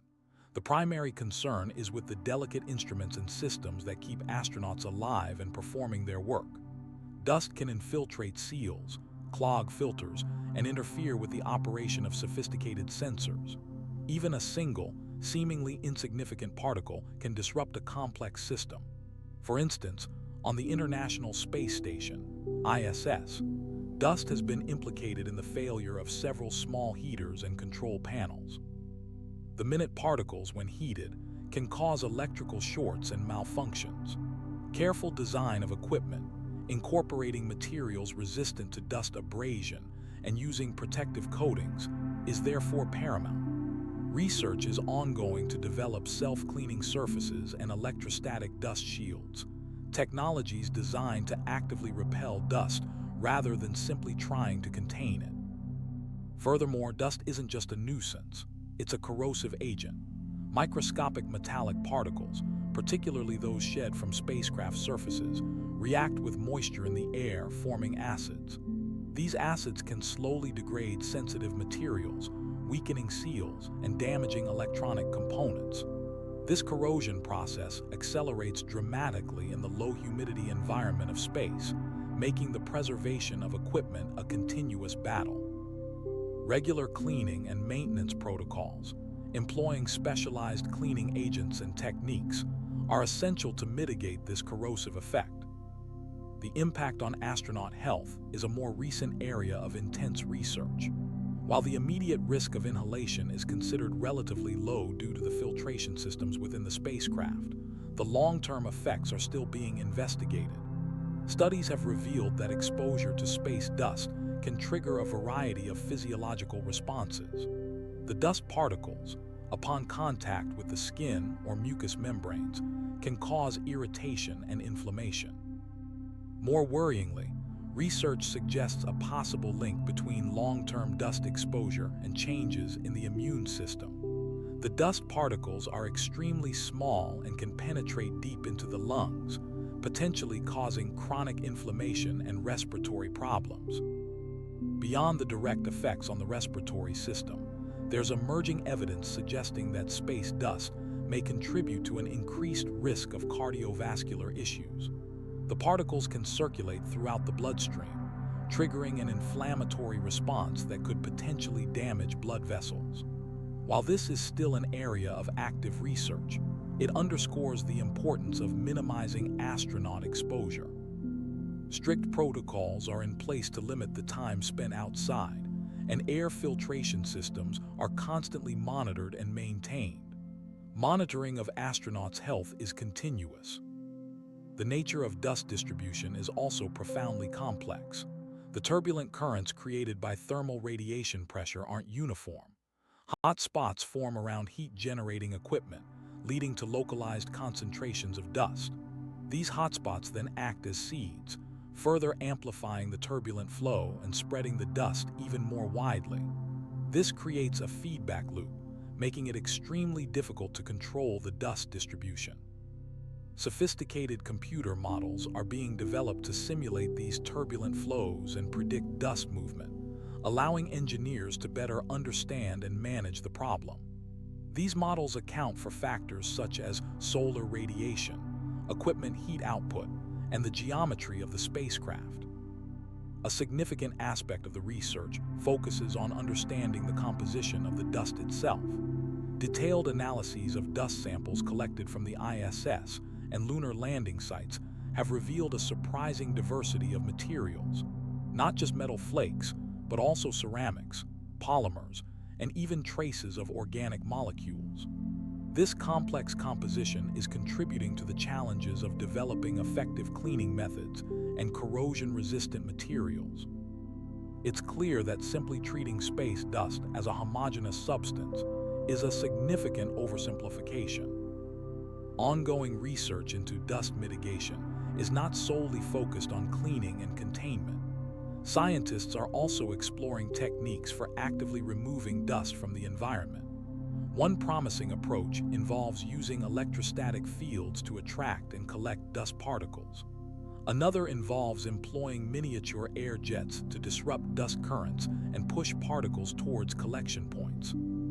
These technologies are still in the early stages of development, but they hold the potential to significantly reduce the impact of dust on space missions. The investigation of dust in space is a multifaceted scientific challenge that continues to evolve as humanity pushes the boundaries of space exploration. The vastness of space demands respect, and for astronauts undertaking extravehicular activities, often called spacewalks, that respect is embodied, quite literally, in the spacesuit. These aren't just fancy costumes. They are incredibly complex, life-supporting machines designed to allow humans to work outside the protective shell of a spacecraft.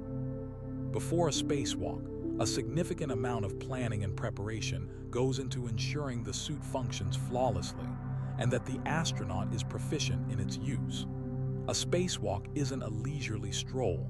It's a highly technical operation with critical dependencies. The primary function of a spacesuit is, of course, to provide a habitable environment. Without it, the vacuum of space would instantly cause critical issues, immediate decompression, extreme temperature fluctuations, and harmful radiation exposure. But the suit does far more than simply keep astronauts alive. It's a mobile workstation, a miniature spacecraft itself. The most obvious element is the pressure garment, a multi-layered suit that maintains a safe atmospheric pressure, typically around 4.3 psi, equivalent to the pressure found at sea level. This pressure isn't just for survival. It allows astronauts to move freely, as the internal pressure counteracts the external vacuum. The outer layer, often made of a durable, abrasion-resistant material like Vectran or Kevlar, protects against micrometeoroids and orbital debris, tiny particles traveling at incredible speeds. Beneath that is a thermal control system, a network of wires and fluid tubes that circulate a special fluid, usually a silicone-based compound, to regulate the suit's temperature. This system absorbs heat when the astronaut is working and radiates it away when they need to cool down. Precise temperature control is vital, as overheating or extreme cold can quickly lead to incapacitation. The suit's mobility is achieved through a sophisticated system of joints and hydraulic actuators. Unlike a stiff, inflexible suit, the modern spacesuit incorporates rotating joints at the shoulders, elbows, wrists, hips, knees, and ankles. These rotating joints, combined with hydraulic pumps driven by the astronaut's movements, allow for a remarkably wide range of motion. However, the movement isn't entirely unrestricted. The suit's design intentionally limits certain movements to prevent damage to the suit and to ensure the astronaut maintains stability. For example, the arm movements are controlled to prevent the suit from twisting or folding in unintended ways. Beyond basic mobility, astronauts utilize a variety of specialized tools during EVAs. These tools are attached to the suit's arms via wrist-mounted manipulators, each of which is equipped with a locking mechanism to secure the tool. Common tools include robotic arms, used for manipulating large objects like solar panels, cameras, and scientific instruments. These robotic arms are controlled by the astronaut using a control panel on their suit or through a remote control system. There are also cutting torches, used for making precise cuts on equipment, and grappling hooks, employed for securing the astronaut to a structure. Precision instruments like drills and sample collection tools are vital for scientific research. Each tool is meticulously designed to function within the constraints of the suit and the operational environment. The suit's gloves, a complex piece of engineering in themselves, are designed to provide dexterity while still offering protection. They incorporate small, adjustable pads and articulated fingers, allowing astronauts to perform delicate tasks, like handling tiny samples or operating complex controls. The suit's backpack contains the life support system, a self-contained unit that provides oxygen, removes carbon dioxide, and controls humidity. It also contains communication equipment, allowing the astronaut to communicate with the crew inside the spacecraft. The entire system is incredibly reliable, with redundant components and extensive monitoring to ensure the astronaut's safety. Water, crucial for hydration and cooling, is also stored in the backpack and can be delivered directly to the astronaut's helmet through a system of tubes. During a spacewalk, the astronaut's movements, walking, reaching, manipulating tools, constantly affect the suit's pressure and temperature. Sensors throughout the suit monitor these parameters, providing real-time data to the crew back inside the spacecraft, who can then make adjustments as needed. A key aspect of spacewalk training involves mastering the use of these tools. Astronauts spend countless hours in neutral buoyancy facilities, giant pools where the water pressure mimics the effects of weightlessness, practicing with simulated EVA tools. They learn to operate the robotic arms, handle the cutting torches, and use the various sampling tools. These exercises build muscle memory and familiarize them with the suit's controls under realistic conditions. Furthermore, they learn how to respond to potential emergencies, such as a loss of pressure or a tool malfunction. The entire EVA is a carefully choreographed sequence, and the astronaut's ability to execute each step flawlessly is paramount to the mission's success. The data gathered during EVAs is invaluable to scientists and engineers. The external environment of space, the vacuum, the extreme temperatures, the radiation, provides a unique laboratory for testing materials, instruments, and human performance. The insights gained from these missions contribute significantly to our understanding of space and enable future exploration. The spacesuit, therefore, is not merely a survival device. It's an instrument of discovery, a gateway to the mysteries of the cosmos. Its continued development and refinement represent a constant push to expand our capabilities and protect the intrepid explorers who venture beyond our planet's embrace. The Apollo program wasn't just about launching rockets and sending people to the moon. It was a profound and utterly transformative test of materials science and engineering. Before the sleek, reusable spacecraft we see today, the team behind Apollo faced a completely unprecedented challenge: creating equipment capable of withstanding the brutal conditions of space, extreme heat and cold, intense radiation, the vacuum, and the constant micrometeoroid bombardment. The very survival of the astronauts and the success of the mission depended on breakthroughs that hadn't been seriously pursued before, many of them born out of necessity. One of the most critical areas of innovation centered around heat shields. Re-entry into Earth's atmosphere is a violent process. When the lunar module, carrying Neil Armstrong and Buzz Aldrin, descended, the capsule was subjected to temperatures far exceeding anything a conventional spacecraft had ever endured. The existing materials, aluminum alloys, simply wouldn't do. They would melt, burn, and disintegrate. So a team of engineers, spearheaded by Chris Kraft, developed a revolutionary ablative heat shield. This wasn't a solid block of aluminum. Instead, it was a layered sandwich consisting of a carbon-carbon composite material, incredibly strong and lightweight, bonded to a layer of silicon carbide. During re-entry, as the capsule rushed through the atmosphere at incredible speeds, the outer layer of carbon-carbon would burn away, carrying heat and momentum with it. This ablation process, similar to how a blacksmith's forge works, was carefully controlled, creating a protective gas bubble around the capsule and allowing it to survive the fiery descent. The heat shield's performance was rigorously tested using specialized drop towers, giant structures designed to simulate the rapid deceleration of re-entry. Beyond the heat shield, the materials used in the lunar module itself were astonishingly advanced. The structure was predominantly constructed from aluminum alloys, but these weren't your standard alloys. They were meticulously formulated and strengthened through a process called solution heat treating. This involved dissolving the aluminum in a molten salt bath, then rapidly cooling it to create a very fine, uniform grain structure. This dramatically increased the metal's strength and resistance to cracking, crucial qualities for a spacecraft subjected to constant vibrations during launch and landing. Furthermore, engineers employed techniques like shot peening, hammering the surfaces of the metal components with small steel balls. This created microscopic ripples on the surface, which helped to absorb and dissipate stresses, making the structure even more resistant to damage from micrometeoroids. The suits worn by the astronauts during extravehicular activities, or EVAs, also represented a remarkable materials engineering achievement. These weren't just pressure suits. They were complex, layered systems designed to protect the astronauts from the harsh environment.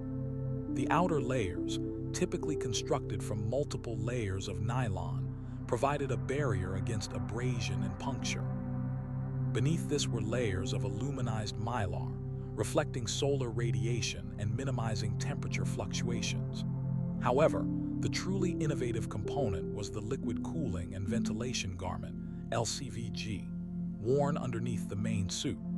This garment consisted of a network of tubes filled with circulating water, actively cooling the astronauts' blood and preventing overheating, a significant challenge in the vacuum of space.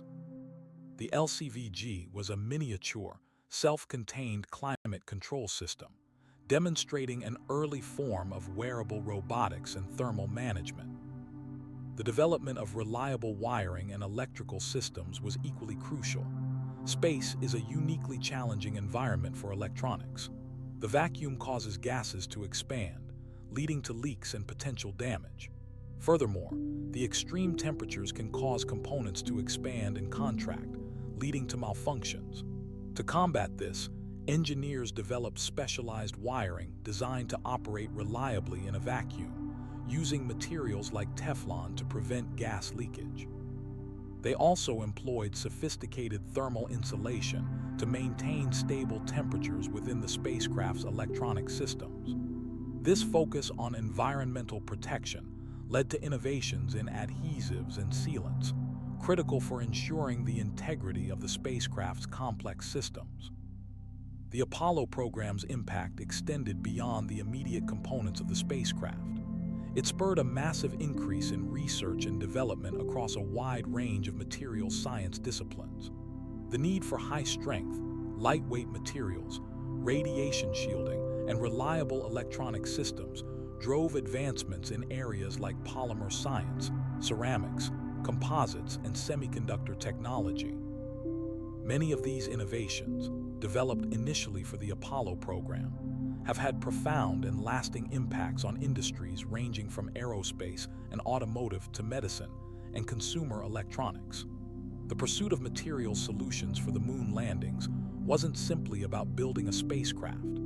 It was about pushing the boundaries of human knowledge and technological capability, establishing a new era of materials innovation that continues to shape our world today. The journey to becoming an astronaut isn't a straight line. It's a monumental test of human capability, a carefully orchestrated process designed to identify individuals exceptionally suited for the unique challenges of spaceflight. It's far more demanding than simply having a degree in engineering or a passion for rockets. The initial stages of selection, primarily handled by NASA, though similar processes exist with other space agencies, are built around a rigorous, multifaceted assessment that probes every aspect of a candidate's being. The first hurdle is a remarkably competitive application pool. Tens of thousands apply for a handful of coveted positions. Those who pass the initial screening are invited to the first round of testing, which begins with the Astronaut Candidate Physical, ACP. The ACP isn't about judging athletic prowess in the traditional sense. Instead, it meticulously evaluates the candidate's physiological resilience. It's a series of tests designed to mimic the stresses of space, focusing on how the body adapts to altered gravity, confinement, and the psychological strain of isolation. Candidates undergo a centrifuge test, simulating the intense G-forces experienced during launch and re-entry. They're strapped into a rotating chair, gradually increasing the force to determine their tolerance and ability to maintain consciousness and function. This is crucial. Spaceflight places incredible demands on the cardiovascular system, requiring remarkable adaptability to counteract the effects of sustained acceleration. Alongside the centrifuge, candidates participate in underwater simulations, often in massive neutral buoyancy facilities resembling small spacecraft. Here, they practice tasks like operating equipment, conducting repairs, and even performing simulated EVAs, all while wearing a spacesuit. The underwater environment provides a valuable analog for the weightlessness experienced in space, allowing scientists to study movement, balance, and the effects of reduced gravity on the human body. Beyond the physical, a significant portion of the selection process centers on psychological evaluation. The isolation and confinement of a spacecraft, coupled with the high-stakes nature of space missions, demand an exceptional level of mental fortitude. Candidates engage in lengthy psychological assessments, including personality tests, simulations of stressful scenarios, like a critical system failure or a medical emergency, and extended periods of isolation within mock spacecraft environments. These simulations aren't just about identifying anxiety or nervousness. They aim to uncover the candidate's ability to remain calm, focused, and effective under pressure, and crucially, their capacity to work collaboratively with a small, isolated team for prolonged periods. Scientists analyze communication patterns, decision-making processes, and emotional responses to identify those who demonstrate the emotional intelligence and resilience necessary for long-duration spaceflight. Furthermore, team dynamics are intensely scrutinized, as the success of a mission depends heavily on the compatibility and trust between crew members. The final stage of the selection process is intensely technical, Candidates must demonstrate a deep understanding of space systems, spacecraft operations, and the scientific principles underpinning space exploration. This involves a series of rigorous examinations covering a vast range of subjects: orbital mechanics, propulsion systems, robotics, life support systems, and of course, the specifics of the mission they're being considered for. Perhaps the most unique aspect of this assessment is the survival component. Here, candidates are presented with a complex, realistic scenario, often involving a simulated spacecraft malfunction or an emergency landing in a remote, hostile environment. They are given a limited amount of information and must diagnose the problem, devise a solution, and execute the necessary steps to ensure their survival. This tests not only their technical knowledge, but also their problem-solving skills, ingenuity, and ability to think on their feet. The level of detail required is astonishing. Candidates are expected to identify potential hazards, assess resources, and prioritize actions with speed and accuracy.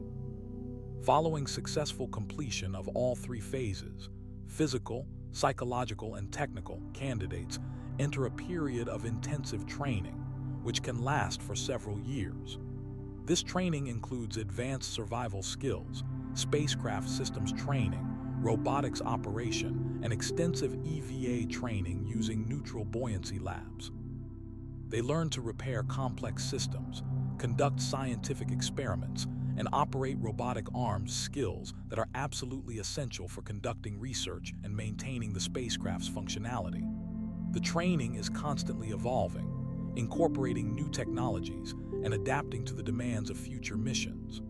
Throughout this prolonged preparation, a candidate's performance is continually monitored and evaluated, shaping their role and responsibilities within the crew. It's a testament to the dedication and discipline required to undertake one of humanity's most challenging endeavors.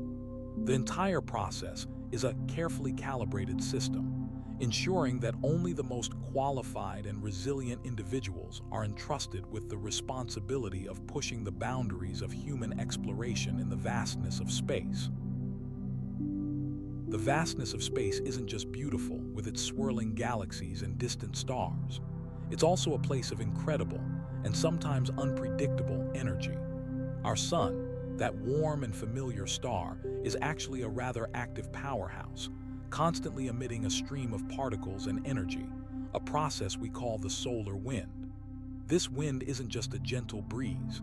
It's a constant flow that stretches for billions of kilometers and carries with it magnetic fields.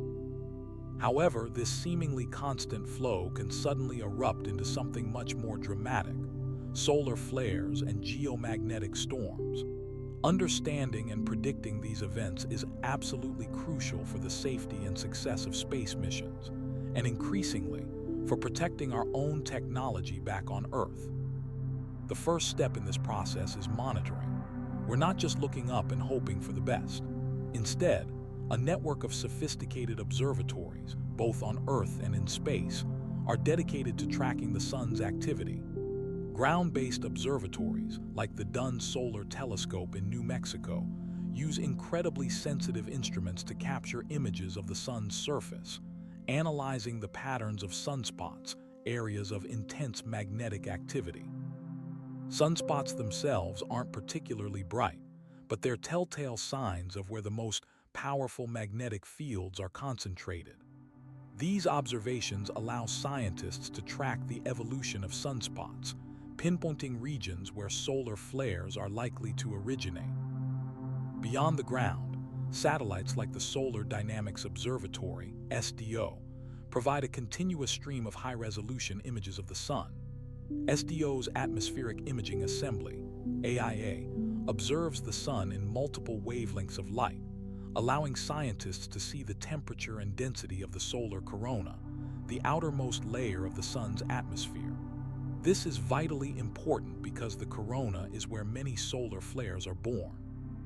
The Parker Solar Probe, currently orbiting the sun at unprecedented distances, is providing incredibly valuable data, braving the intense heat and radiation to study the solar wind up close.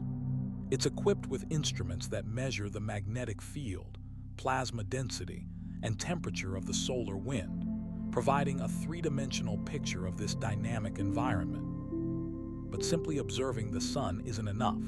Scientists also build models to predict when these events might occur. These models take into account a variety of factors, including the observed magnetic field configurations on the sun's surface, the speed and density of the solar wind, and the overall structure of the heliosphere, the region of space dominated by the sun's influence.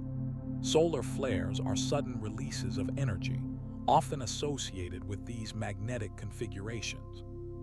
They come in different categories, from A to X, with X-class flares being the most powerful. Each category represents a vastly different level of energy released. The energy released in a solar flare can be channeled into various forms of electromagnetic radiation, including X-rays and ultraviolet light, which can disrupt communications and damage spacecraft electronics. Now let's talk about geomagnetic storms. These storms occur when the solar wind, carrying its magnetic field, slams into Earth's magnetosphere, the region of space dominated by Earth's magnetic field. This interaction is never peaceful. The solar wind's magnetic field tries to penetrate the magnetosphere, and when it does, it induces electric currents in Earth's atmosphere and surface. These currents can disrupt power grids, damage satellites, and even interfere with radio communications. The strength of a geomagnetic storm depends on several things: the speed of the solar wind, the density of the particles, and the orientation of the solar magnetic field relative to Earth's magnetic field. Stronger solar flares are more likely to trigger geomagnetic storms. Forecasting these storms is incredibly complex. Scientists use models to simulate the interaction between the solar wind and Earth's magnetosphere. These models incorporate data from ground-based observatories and space-based instruments. The Space Weather Prediction Center, SWPC, part of the National Oceanic and Atmospheric Administration, NOAA, is a key player in this effort. SWPC produces forecasts and warnings about space weather conditions, giving operators of satellites and power grids time to take protective measures. They also issue geomagnetic storm watches and warnings, providing critical information to the public. The data gathered and analyzed by these observatories and prediction centers is constantly improving our understanding of space weather. With each solar cycle, approximately 11 years long, characterized by periods of increased and decreased activity, scientists learn more about the processes driving solar flares and geomagnetic storms. Future missions, like the European Space Agency's Solar Orbiter, will provide even more detailed observations, further refining our models and improving our ability to predict these powerful events. It's a constant cycle of observation, prediction, and refinement, all aimed at ensuring the safety and success of human endeavors in space, and indirectly, protecting our planet here on Earth. The next time you look at the sun, remember it's not just a beautiful, warm light. It's a dynamic, powerful force that demands our careful attention and sophisticated monitoring. The vastness of space presents a truly unique challenge to the human body. For 60 years, as astronauts have ventured beyond Earth's protective embrace, scientists have been intensely studying how the journey itself and the conditions of space affect the very systems that keep us healthy, our immune defenses. It's a surprisingly complicated puzzle, and the answers are reshaping our understanding of human physiology. Before launch, our immune systems are primed for a constant battle, defending against familiar bacteria, viruses, and even the microscopic organisms living within us. But space radically alters the landscape of this internal war. One of the most significant changes is the radiation environment. Here on Earth, we're constantly bombarded with low levels of radiation from the sun and naturally occurring radioactive elements. Our bodies have evolved mechanisms to repair the damage caused by this background radiation. However, in space, astronauts are exposed to dramatically increased levels, particularly during periods of solar activity. Solar flares, explosive bursts of energy from the sun, can unleash tremendous amounts of high-energy particles, protons, electrons, and heavier ions, towards Earth. These particles, if not shielded, penetrate spacecraft and directly impact the astronaut's body. This increased radiation doesn't just cause immediate damage, it triggers a cascade of effects within the immune system. The high-energy particles damage DNA in immune cells, particularly lymphocytes, the cells responsible for producing antibodies and coordinating immune responses. This damage can impair their ability to function correctly. Specifically, radiation exposure can lead to a reduction in the number of lymphocytes, particularly T cells, which are crucial for recognizing and eliminating infected cells. Furthermore, the radiation can induce cellular senescence, a state where cells stop dividing and accumulate damage, further suppressing immune function. Beyond radiation, the microgravity environment of space dramatically impacts immune cell activity. Gravity plays a vital role in guiding immune cell trafficking, the movement of immune cells throughout the body. In microgravity, this guidance system is disrupted. Immune cells don't migrate as efficiently to sites of infection or inflammation. This reduced mobility means that immune cells may not reach the infection promptly, delaying the initial response. Experiments on the International Space Station, ISS, have shown that astronauts' immune systems experience a phenomenon known as space adaptation syndrome. Upon arrival at the ISS, astronauts often exhibit signs of immune dysregulation. This manifests in several ways. Firstly, there's a decrease in the diversity of antibodies, the unique molecules that recognize and bind to specific pathogens. This reduced diversity means that the immune system is less prepared to combat novel or unexpected infections. Secondly, there's a suppression of interferon responses. Interferons are powerful signaling molecules that alert the immune system to viral infections and play a key role in controlling viral replication. Astronauts often show reduced interferon production, making them more susceptible to viral illnesses. Another critical aspect of the immune system affected by space travel is the gut microbiome, the vast community of bacteria, fungi, and viruses living in our digestive tract. The gut microbiome plays a crucial role in shaping and regulating the immune system, contributing to immune tolerance and training the immune cells to distinguish between friend and foe. During spaceflight, the gut microbiome undergoes significant changes. The altered microgravity environment, combined with changes in diet, often relying on rehydrated foods, lead to a shift in the microbial community. This disruption can weaken the gut barrier, increasing the risk of bacterial translocation, where bacteria escape from the gut and enter the bloodstream, potentially triggering inflammation and immune responses. Changes in the immune system observed during spaceflight aren't always negative. Interestingly, some research suggests that prolonged exposure to microgravity can, in certain contexts, stimulate the immune system, particularly through enhanced cytokine production. Cytokines are signaling molecules that orchestrate immune responses. However, this effect is complex and highly dependent on the specific type of cytokine, the duration of spaceflight, and the individual astronaut's immune status. It's also important to note that the immune system appears to reset somewhat upon return to Earth, with some of the dysregulation resolving over time. Scientists are actively working to understand the precise mechanisms driving these changes and to develop countermeasures. Research focuses on several areas, including developing radiation-shielding materials for spacecraft, identifying biomarkers of immune dysregulation, and exploring strategies to maintain a healthy gut microbiome during spaceflight, perhaps through targeted dietary interventions or the use of probiotics.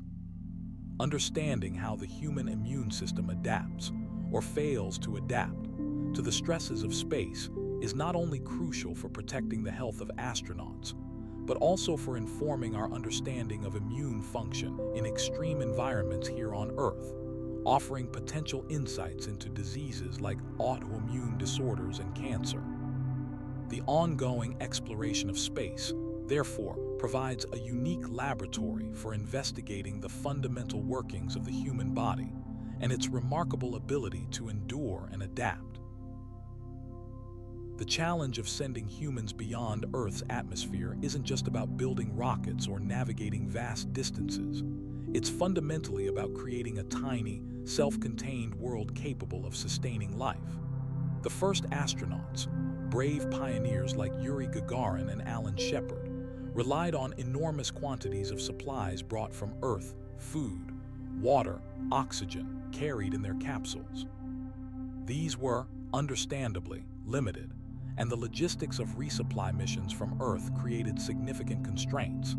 As missions grew longer and the ambition to explore deeper into space increased, the need for a sustainable life support system became paramount. Early attempts focused on simply collecting and storing water, but it quickly became evident that conserving this precious resource was key. The fundamental problem, in essence, was about the perfect loop. Astronauts generate water through their own bodily functions: breathing, sweating, urinating. This water, though, is contaminated with salts, bacteria, and other substances, making it undrinkable without a rigorous purification process. Simultaneously, astronauts require oxygen to breathe, but the oxygen they exhale is carbon dioxide, which, if left unchecked, would quickly render the confined space uninhabitable. The initial solutions were largely passive, relying on the natural evaporation and condensation cycles. However, these methods were extremely inefficient. The breakthrough came with the development of closed-loop systems, where waste products were systematically processed and reintroduced into the air and water supply. The cornerstone of this development was the Sabatier reaction. Developed in the 1960s at NASA's Johnson Space Center, this process uses hydrogen, produced from water, and carbon dioxide, also produced by the astronauts, to create methane and water. The methane, a flammable gas, could be used as a fuel source, while the water was a critical component for replenishing the crew's supply. This was revolutionary because it transformed a problem, exhaled carbon dioxide, into a resource. The reaction is deceptively simple.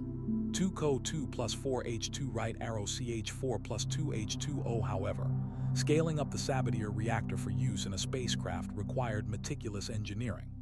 The reactors needed to be compact, reliable, and operate efficiently under the harsh conditions of space: vacuum, extreme temperatures, and radiation exposure. Early prototypes, tested extensively on Earth, involved complex systems of pumps, filters, and heat exchangers. Alongside the Sabatier reaction, another crucial technology was the Water Recovery System, WRS.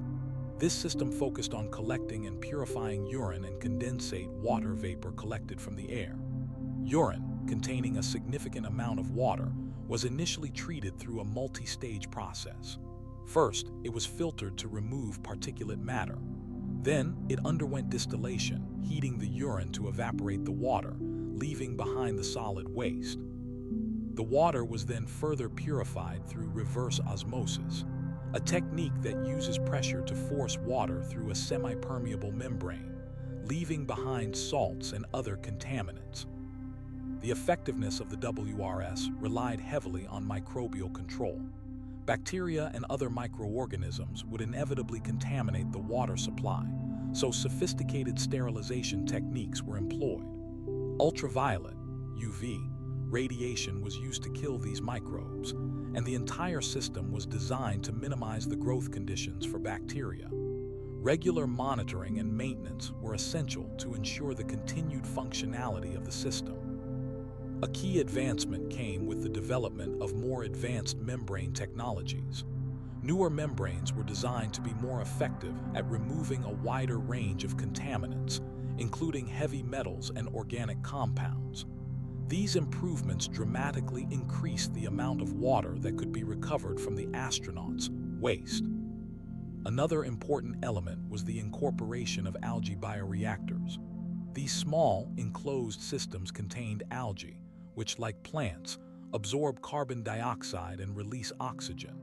They provided a supplementary source of oxygen and potentially a sustainable food source, though this remained a significant area of research and development. The algae also helped to further remove carbon dioxide from the air, improving the efficiency of the Sabatier reaction. The journey towards fully closed-loop life support systems is ongoing. Modern spacecraft, such as the International Space Station, utilize sophisticated versions of these technologies, constantly refining the processes to maximize water recovery and oxygen generation. These systems aren't perfect. They require careful monitoring, regular maintenance, and backup systems.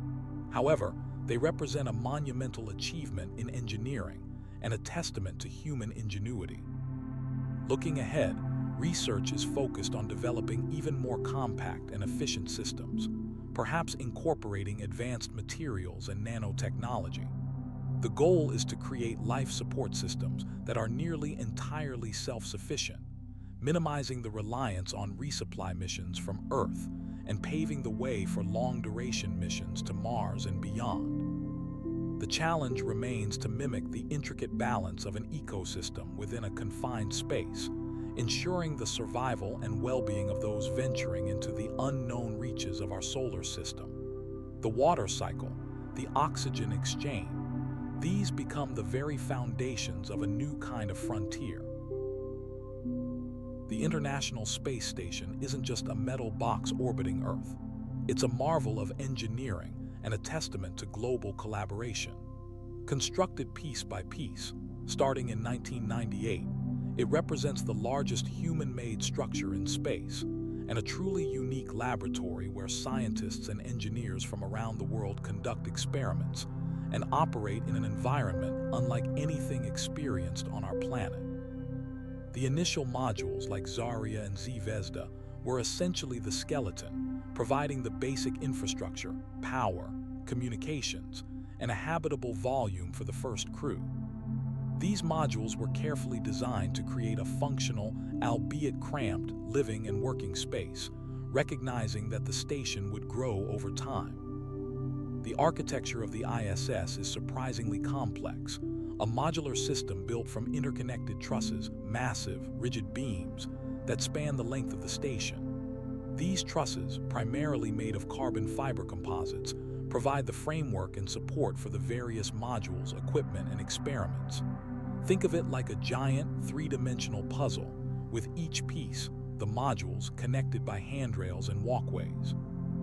These handrails, nicknamed handholds, are critical, allowing crew members to maneuver around the station, which rotates slowly, creating a sensation of artificial gravity, although it's far less than what we're used to on Earth.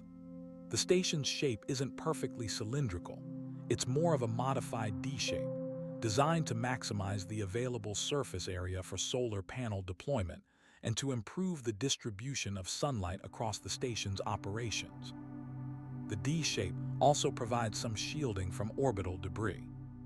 Scientific research aboard the ISS is incredibly diverse, reflecting the breadth of questions scientists are trying to answer about our universe and ourselves. Many experiments are conducted within specialized modules like the Columbus module, provided by the European Space Agency, and the Japanese Kibo module. Inside these modules, and in dedicated experiments housed within the truss structure, researchers investigate a vast range of topics. They study how materials behave in microgravity, which has implications for everything from designing stronger bridges to creating new alloys. They observe plant growth, attempting to understand how plants might be grown in space for long-duration missions, and how this knowledge can improve agriculture on Earth. The unique environment of microgravity allows scientists to observe fluid dynamics in ways that are impossible on Earth, providing insights into the formation of galaxies and the behavior of weather systems. Beyond fundamental science, a significant portion of the research focuses on human physiology. Astronauts themselves are part of the experiment, providing valuable data on how the human body adapts to prolonged spaceflight. Scientists monitor everything from bone density and muscle mass to cardiovascular function and immune responses. Detailed measurements are taken to assess the effects of microgravity on the nervous system, providing crucial information for developing countermeasures to mitigate these effects. Experiments also delve into the psychological challenges of living in a confined environment, contributing to our understanding of crew dynamics and well-being during extended space missions. It's a fascinating intersection of biology, engineering, and psychology. The crew dynamic of the ISS is perhaps as important as the scientific research itself. The current crew typically consists of 6 astronauts, 3 from the United States, 2 from Russia, and 1 from another partner nation like Japan or Europe. Living and working in such close quarters for months at a time demands exceptional teamwork, communication skills, and a high degree of adaptability. The crew members share responsibilities for maintaining the station, conducting experiments, and supporting each other's physical and psychological well-being. They operate as a tightly knit family, relying on each other for support, motivation, and assistance. Regular communication with ground control is vital, but the crew also needs to be able to self-manage and resolve issues independently. The psychological strain of isolation and confinement is carefully monitored, with support provided by psychologists on Earth. The station's operational lifespan is extended through regular resupply missions, typically conducted by the SpaceX Dragon and Russian Progress spacecraft. These missions deliver essential supplies, including food, water, oxygen, and spare parts, as well as new scientific equipment and crew members. The discarded empty containers from these missions are carefully deorbited, ensuring they don't pose a hazard to populated areas upon re-entry. As the station ages, ongoing maintenance and upgrades are crucial to keep it operational. Robotic arms are used to perform external repairs and upgrades, showcasing the incredible technological capabilities developed for space operations. Looking to the future, the ISS is evolving. New modules, such as the inflatable Harmony module, are being added to increase living space and research capabilities. The station will continue to serve as a platform for testing technologies that will be essential for future deep space exploration, including advanced life support systems, robotics, and 3D printing. The insights gained from years of research aboard the ISS are paving the way for humanity's next giant leap, establishing a permanent human presence on the Moon and eventually Mars. The ISS isn't just a station in space, it's a stepping stone toward a bolder, more adventurous future. If you're still awake and enjoyed this exploration of astronaut facts, please consider liking this video and subscribing to Ultimate Sleep Doctor. Together, we've journeyed through the stars and the remarkable minds that reach for them. Now, let your thoughts gently unfurl like the quietest of nebulae, drifting and calming with no rush, until sleep finds you.